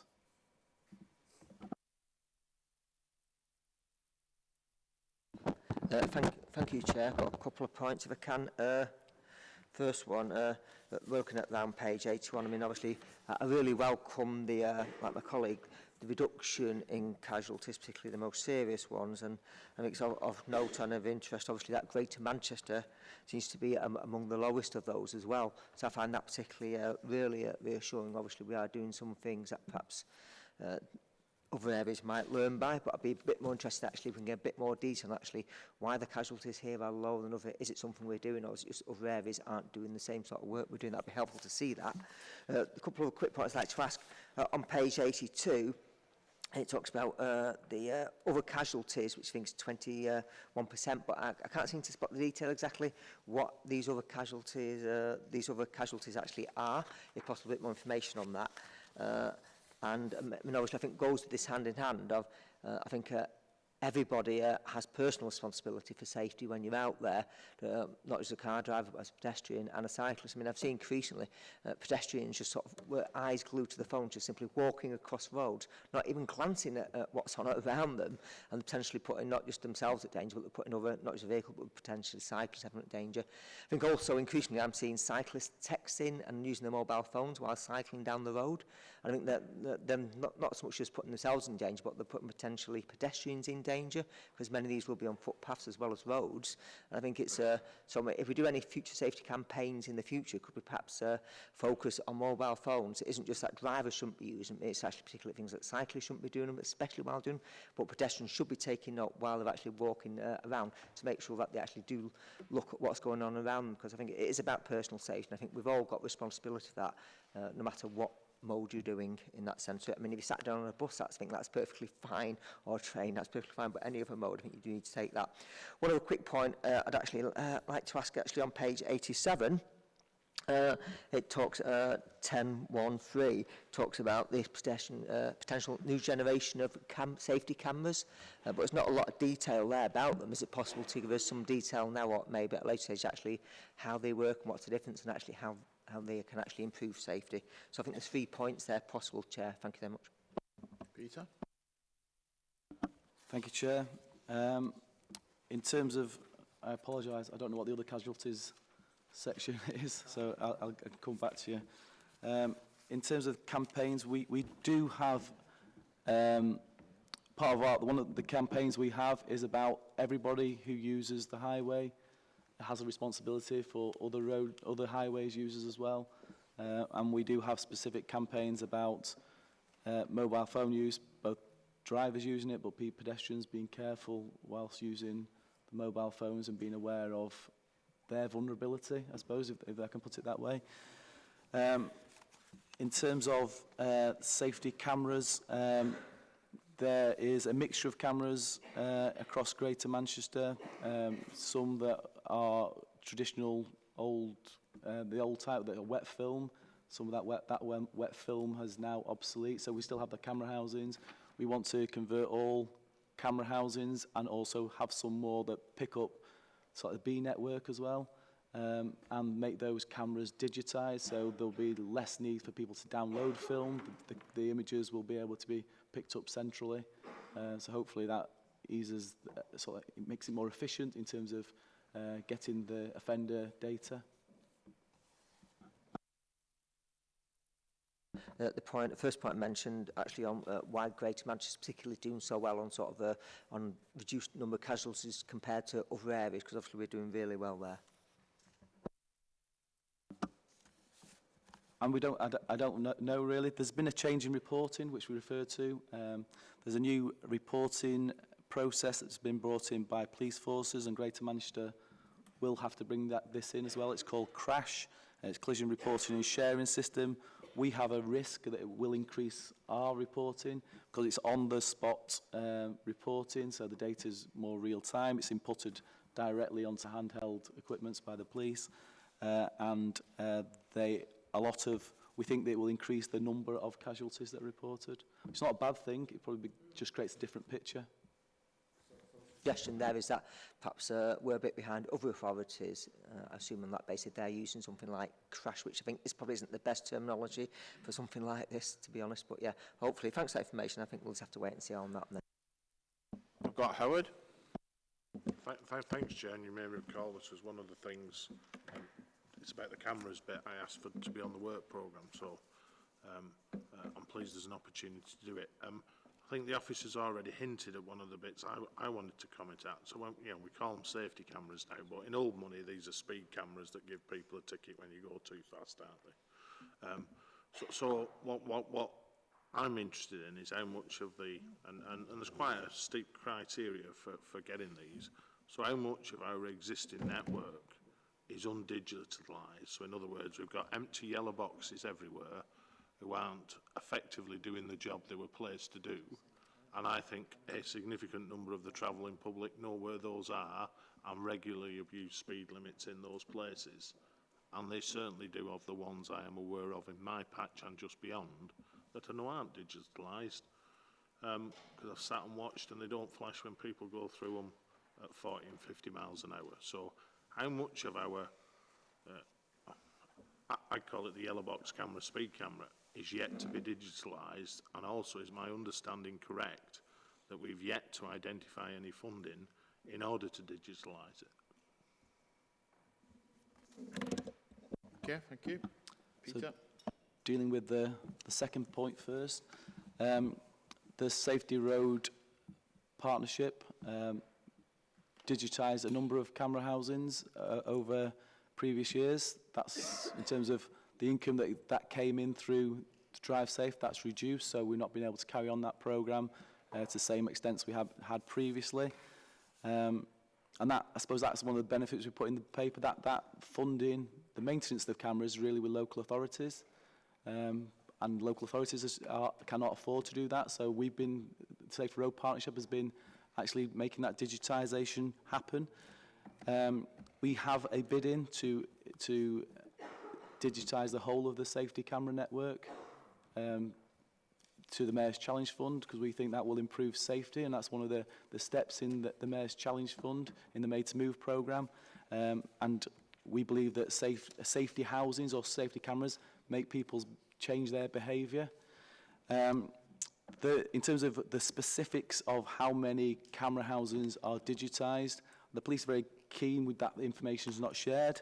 They believe that it's not in the public interest, because if the information is disclosed, then drivers will know when they can and cannot stop, and when they can run, then they can go at speed, or when they can run or fail to stop at traffic signals. And we support the police in that disclosing the information would render potentially the purpose of the safety camera housings obsolete. I don't think he's actually asking you to disclose the ones that haven't. I think what he's actually asking is, when are they all fully covered? Can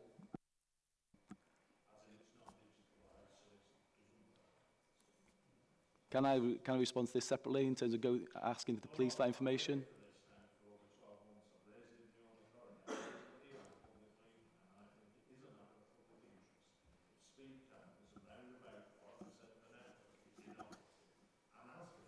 Not for months, for years. And we're here about trying to reduce deaths. For me, it's the biggest single thing we could do is get them all operational, because speeding cars kill people. And I know there's a lot of other sexy stuff about transport, but I do not understand, and I know you've got a bid in, and I'm not shooting the messenger here, but I think this is, you know, if you were going to do a priority, this would be top of the list, because the criteria for putting these cameras in is exceptionally hard, and I want to come back to that later, Chair, and I have been waiting nearly 6 months to have this bit of a conversation, that I do think that's something that, if we don't do anything else, has got to be an immediate priority, whether it's for the MERS fund or whatever. And as while we do all this sexy and exciting stuff with junctions and cyclists, the biggest single way you could save cyclists' lives and other two-wheel drivers is stopping people speeding. Because as we know, 40 kills, 30 kills, and whatever. So I suppose that's my bit about the, you know, and I'm hoping the committee would agree and support that, because I've run round with this at my own authority and not got anywhere, and this is the place where we need to resolve and make a commitment. You know, it's all right bidding for funds, but there's no point having all these yellow cameras everywhere if there ain't no images being taken. And I tell you, people are well aware now where those are, because they've been inoperative, not for months, for years. I'd love somebody to say I'm not being truthful here, but I know I am. Could I suggest, given the sensitivity that clearly does exist with GMP around some of this information, and I take the point you're not looking for locations, you're looking for a proportion of the network, can I suggest that we bring a joint report back with GMP to the next meeting, which I would also like to ask GMP to respond to Councillor Stoyer's query about how we're deploying the additional police officers on the network. Through you, Chair, if I can just carry on. The other bit then is, as I understand it, it's the Road Safety Partnership that determines the criteria for where cameras goes. Is that correct? Yes. Yeah. And could you tell me who's on the Road Safety Partnership? The police, local authority representation.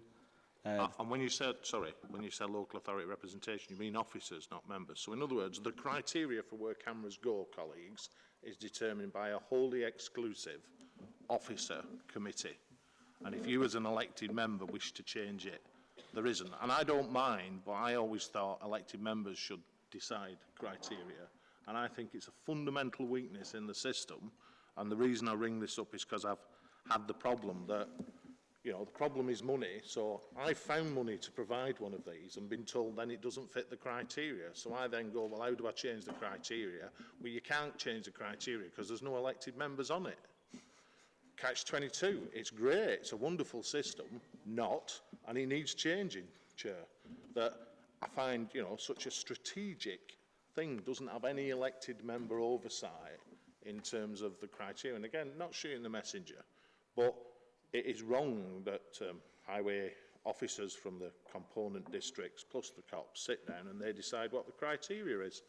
I subscribe to the view as a Democrat that actually elected members should be the ultimate people who decide what the criteria is for where safety cameras go to, and those rules that the unelected people decide should not be used as a barrier if anybody around this table or any other elected member in Greater Manchester, and I don't just mean councillors, think there is an area of sufficient concern, and in the current financial climate we've got, find the resources to not only pay for it, but to then fund it for a future programme, but are then told by that same set of people, well, you can't do it because it doesn't meet the criteria.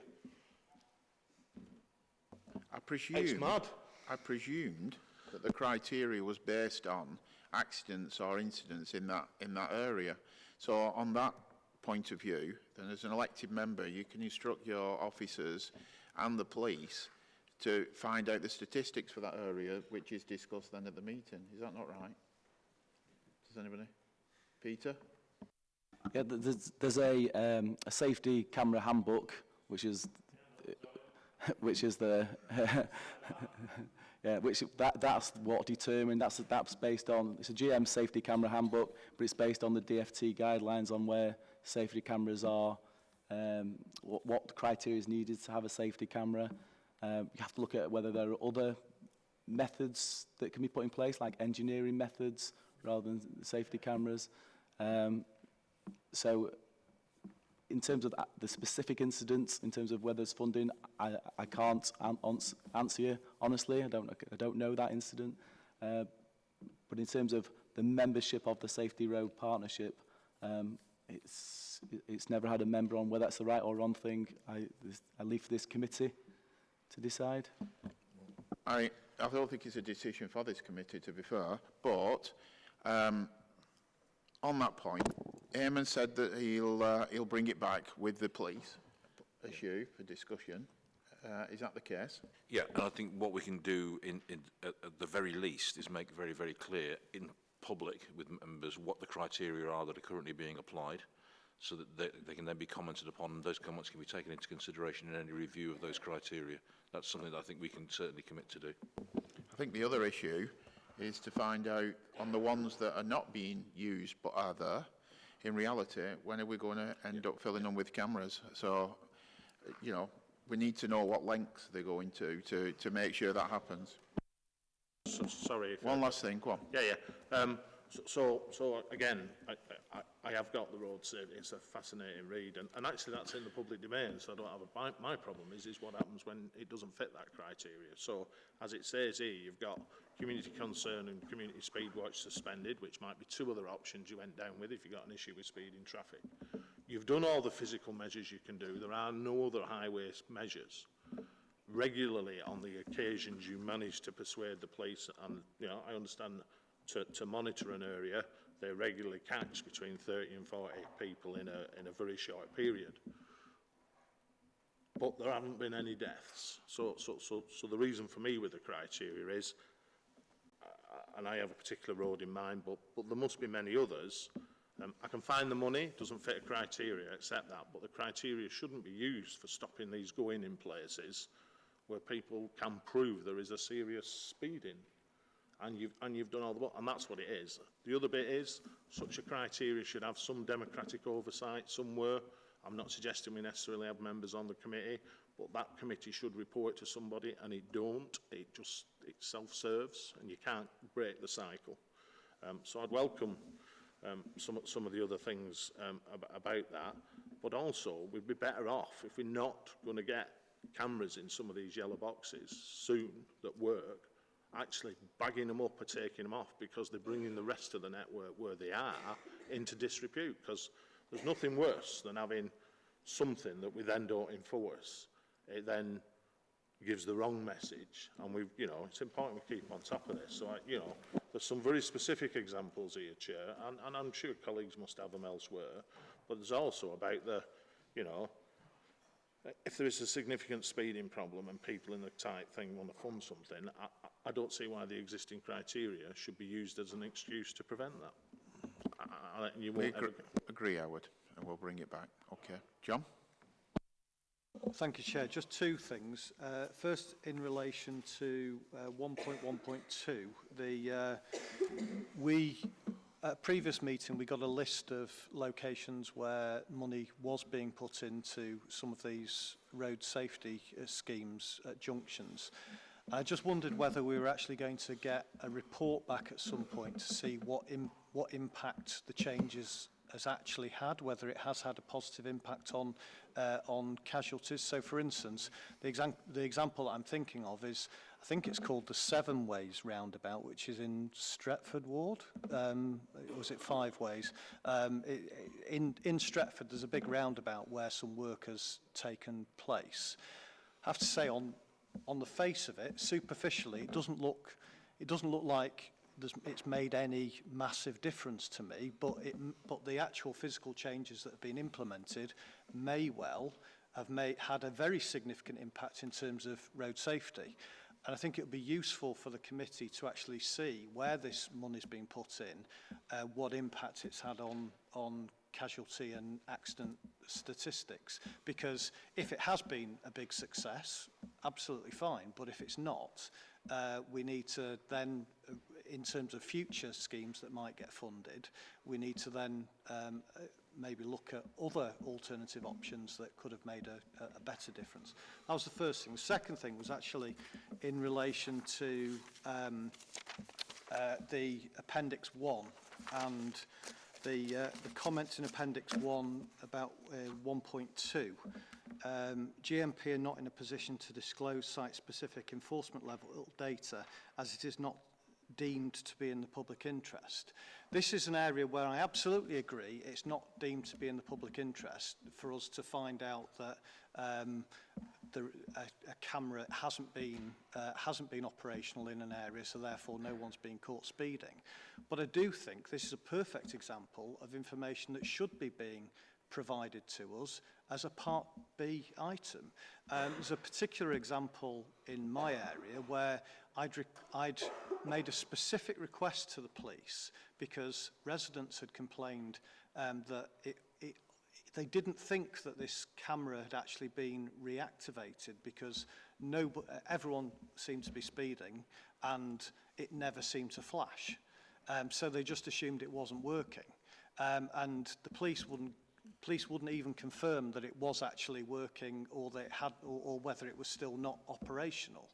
And it would just be helpful for this information to be coming to us in Part B because that's not in the public domain, but at least we can then see where is working and where's not working and perhaps make some judgments about perhaps changes to the criteria on where we should be bringing in other cameras. Okay, coming back on any of that, Peter? Second point is probably worthwhile be part of the report that comes next time, the joint report with the police, if that's okay. And in terms of the first point, yes, we have a list of schemes. We can, in a future report, come back and say what the impact of those interventions have been as part of a future report. If you will, I'm going to bring in Steve as well, who's got some information on that. Just, thank you, Chair. It's just on Councillor Leach's first point about Seven Ways, which is not just in traffic, it's actually in my own ward. It's an area of work that we've been asking for considerable time. Very quickly, it just comprises two elements. One was actually reduce down the number of lanes on the approach and to reduce down the size of the access and egress to and from the roundabout and put in some facilities to stop people overtaking overtaking buses near the bus stops, so as pedestrians come around the back of the buses. So I think a lot of those I've worked, there is obviously a central island and there's some work been done on that. And the whole thing is subject to a review that I've actually asked for in that centre. I've no doubt that it would have improved pedestrian safety, and this question actually we're going to review how the roundabout itself is actually functioning with the signage and lines on there. But obviously that will be I'll be following very close to both exec member from my own and actually as a ward councillor. I'm sure that could be at some later point if needed, but I've not got any new information at this point. Thank you. Matt? Yeah, thank you, Chair. It's just a recommendation for officers, really, just in relation to this data. I'm sure my colleagues will be in agreement. Would it be possible for any future reports on KSI data? Would it be good to could we get a comparison not just with metropolitan areas in the North and the Midlands, but what's going on in other similar sized cities in Europe and around the world as well?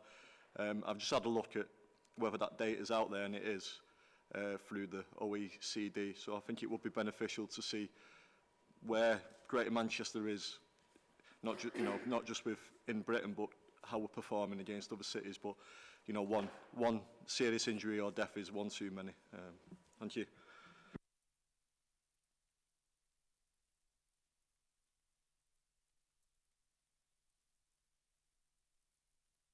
Thanks, Chair. I don't often agree with Howard, but on this I'm totally with him. It's very important.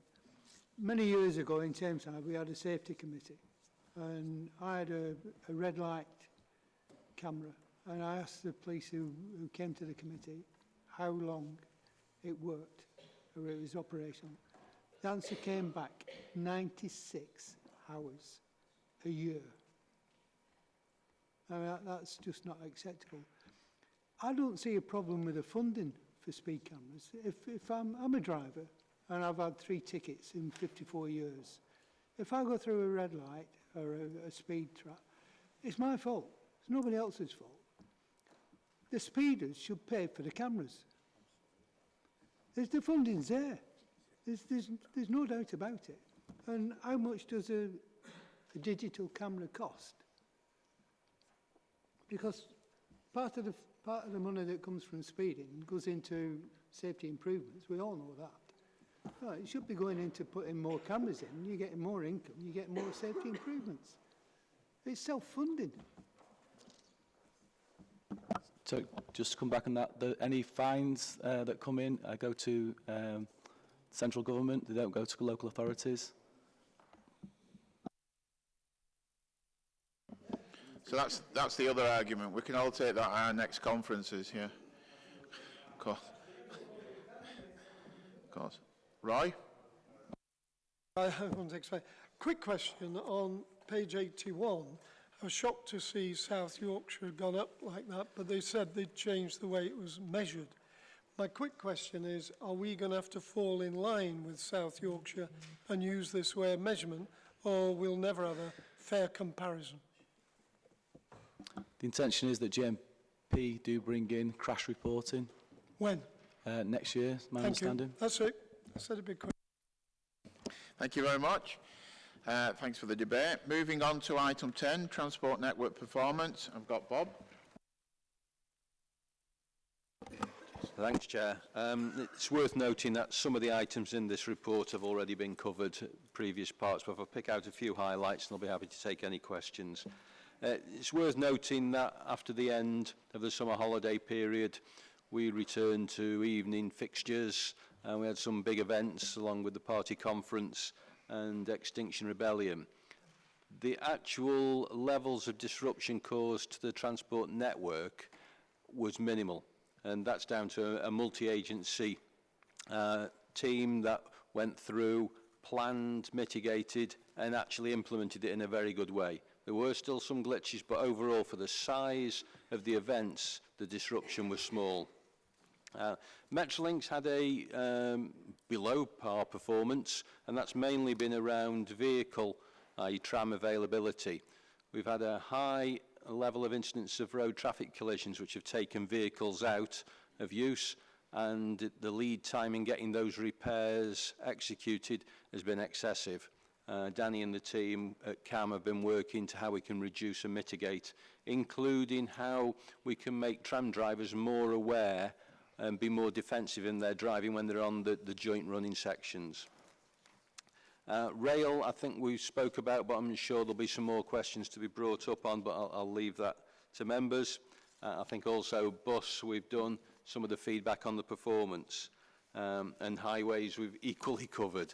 So happy to take questions on the general network, and I'm sure the operators will be more than pleased to receive questions on their specific mode. Cheers. Cheers, Bob.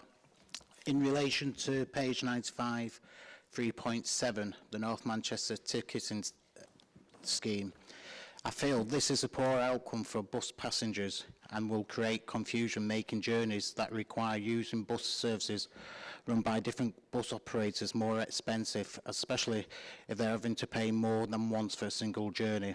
Any initiative to increase fares discourages people from travelling by bus unless they have no alternative. Often these people are on low incomes and will have to pay higher fares with no guarantee of improvements in services. This creates affordability issues for some, limiting their ability to travel, and can increase social isolation and loneliness among the least well-off and do not have access to any other forms of travel for longer journeys other than the bus.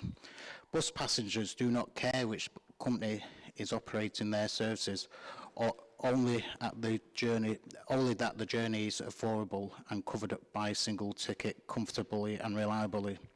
The fragmentation of services and proposed fares increase are also contrary to current policy, which is seeking to encourage more people to make journeys by public transport.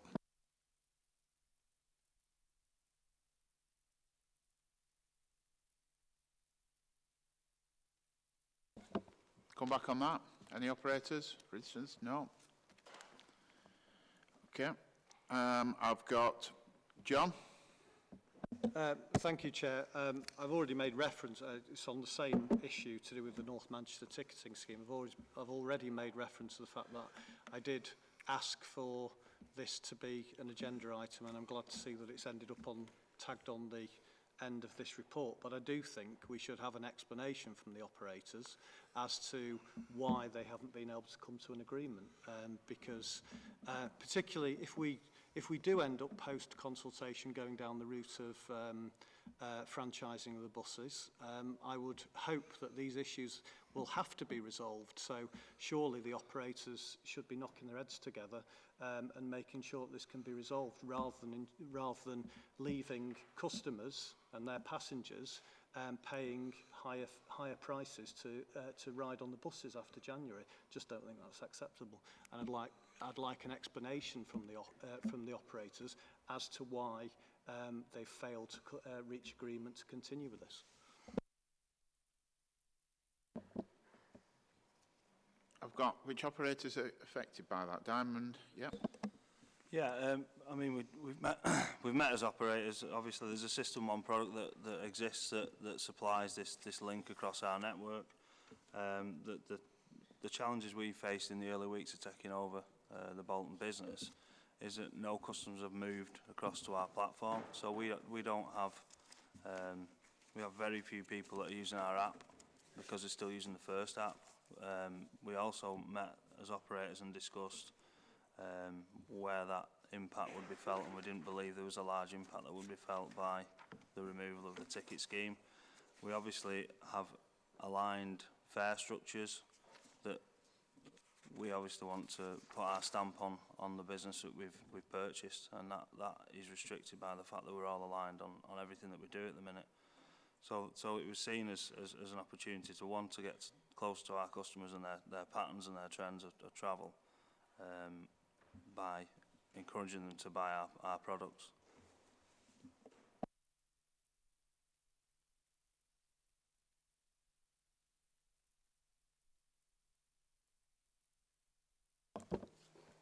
Is there anybody else connected with that? It's first, isn't it? Ian? Thanks, Chair. It is. It's rather difficult for me to comment. I mean, the scheme is based on our existing, or what was our existing portfolio of tickets, and that's rolled forward. There's not much else I can really say to it. Sorry. Okay. I've got Roger first. Yeah, Chair, through you, it's a question to Chris and Raj about... Chris has gone, that's why he's gone, I bet. Anyway, you probably know the Southport service was taken away from the Atherton line recently, and we had members of the council, particularly around Walkden South Ward, who were complaining. They put a motion on the Salford Council agenda, that was approved, it's gone to TFGM, and the question is, can you return at least one train per hour in May 2020 back onto the Atherton and Walkden line? That's the question. Right, in a roundabout way, the answer is we can look at it. The letter that subsequently came from TFGM to us only came last week, so it wasn't originally, there was an issue where it was meant to be sent to the director and he didn't receive it, so we've only just got it. So it's now with me and with our train planners. And what I can say is that the rationale behind what we're doing is around performance and improving performance. The other thing I would say is that it's a request that other local authorities have requested, including some GM local authorities, but it's primarily a sort of a Southport generated request, which has been supported obviously by the beneficiaries of that in terms of the movement. So what I can say is that we will look at it again as we review the timetable, and there will of course be an opportunity, and I will make sure that I know that TFGM represents the 10 local authorities when we go to our timetabling consultations, and I appreciate that sometimes not all 10 will agree with with those views. So I will make sure that when we do look at that again, that officers from Salford are invited to that timetable consultation, so that your officers, and this is an officer consultation that we do, but I'll make sure that Salford's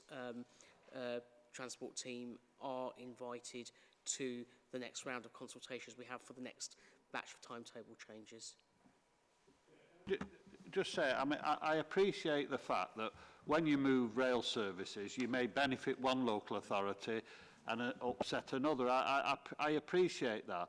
But you've got to admit, when you've got a Friends of Walkden Station group and when you've got local councillors and they don't even know that change is being made until suddenly somebody says, oh, by the way, from next month you're going to lose well, they lost 2 services to Southport. So you can imagine how annoyed they were and upset. But I'm sure there are other people who've benefited from that. But I think it would be helpful if you can communicate with the officers at Salford. I think that would be helpful, yeah. Thank you. Yes, Chair, absolutely. I've got Steve. No, thank you, Chair. Just to come back to page 95, this North Manchester ticketing scheme. So, title itself is a little bit confusing. North Manchester. I mean, does this imply there's actually a South Manchester scheme? I mean, I'm not quite clear. I mean, I have a partner or something that uses a bus pass, and they bought one that they can use on all buses allegedly. So does this imply that they can or cannot use it in North Manchester? It's not very clear. Could perhaps some operators maybe explain exactly what this means in that sense? Because I mean, I wasn't aware we actually had one ticketing system in the north, one ticketing system in the south. As far as I know, if you bought a multi-ticket in the south to use on other buses, you could be able to use it around Greater Manchester. Was that not the case? I'm sort of a bit confused by this. Alison? Yeah, just to clarify, the North Manchester ticketing scheme was something that has commenced at the point at which First sold 2 of their depots, one to Go Ahead and one to Diamond. It has allowed, since that point, kind of interoperability between the different operators' tickets. So it's allowed coverage for passengers across what was the previous First area in the north of Manchester. That's now operated by 3 different operators. The information in the report explains that the operators have agreed that will end from the end of this year. Separately, there is the System 1 ticket products that do allow travel on any bus operator across all of Greater Manchester, if that explains. I think it does. It's obviously a bit confused why this is they've got a separate one in North Manchester. I don't understand. Actually, if there's actually one available where you can use it across the county, then why they would actually have it's just a bit confusing. I think someone's asked me about it, and then I can give them an answer, say yes, that local person in traffic, they can actually use their ticket in North Manchester because it's a multi-bus one. So I think I'll explain that to them, but it's obviously a bit confusing. I think they probably need to do some comms on this to actually clarify exactly what it actually means. Thank you. Just move more on to System 1. Okay, Sean? Guess what it's about? It's the North Manchester ticketing scheme again. Perhaps the reason for the confusion is that the North Manchester ticketing scheme is an inaccurate description because it's not based on geography, it's based on the former depots of First Manchester. There are other operators that operate in North Manchester on which these tickets are not valid. I'm realistic enough to acknowledge that this was not going to last forever. We've got a commercial market and these depots are now operated by 3 different operators, and I think this was inevitable. But the observation that I would make is that now the season tickets that you can buy on First, Go Ahead and Diamond respectively will now from the 1st of January be valid on a smaller network. And in the same way as when you go and buy a smaller box of cornflakes from the supermarket, it is cheaper than a bigger box, is there not an argument for reducing fares on those 3 operators because those tickets are now not valid on as wide a range of bus services in the city region?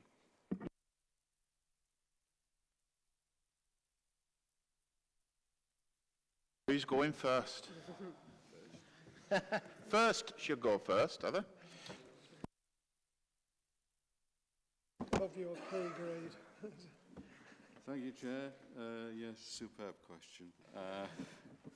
I can't comment publicly on our fares plans. I'm not allowed to do that in an all-operator environment, but we are looking at all options. And that was a diplomatic answer. Matt? Yeah, I think I touched on it before, that we're aligned with our fare structures at the minute, and that's quite restrictive, so we'll be looking at our fares in the new year and looking at how that works. There may be some rise, there may be some drop, so that's not finalised yet, but that's something we're working on once this agreement ends. Okay, thank you. Right, moving. Oh no, I've got Peter. Thanks, Chair. I'm going to hang one on here to Northern, if with your indulgence. I met with Raj after the last meeting about the ticket machine at Flowery Field, or lack of ticket machine. And I've met with your officers and Thameside's officers with a view to moving it to street level so it won't get vandalised.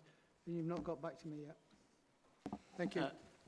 Thank you for that. My apologies. What we are currently doing, because there's been a period at which the ticket vending machines have been installed now, we're now looking at a full review of locations across the central region to look at what additional vending machines we need, or where we need to move them, and looking at a strategy of how we deliver that so that we end up with the machines in more appropriate locations. So it's a more wider piece of work that we're doing, and I will make sure that that this committee is involved in that, in terms of local members sort of highlighting areas where TVMs need to be repositioned.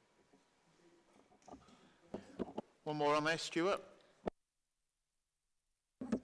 In response to what Roger was saying about the Southport service, people in Bolton are delighted the train is back where it comes from Bolton to Southport, and it is all my fault, and I'm really pleased that the Southport service is being restored to the Bolton line, as it caused so much anger when it was withdrawn 18 months ago. But I'm a bit disappointed with the report on the rail report, in the fact we used to get it line by line to see how individual lines were performing. Could we have that information given to us again, please? And the other question is, how has the short formations been in the recent times? Short formation of trains. Thank you. Stuart, those reports are due to come back quarterly, so they'll still be coming back as normal afterwards. Okay, what's the second question? Do you want to... Chair, I think that would also be more appropriate to do next month when the focus is on rail, if that's all right. We'll make sure that we have some data for you on short forming and what the general performance is. Okay, so moving on, can we move item 11, exclusion of the press and public? Move those. Okay, thank you. So if there's any members of the public on there, I'm sorry, it's time to leave.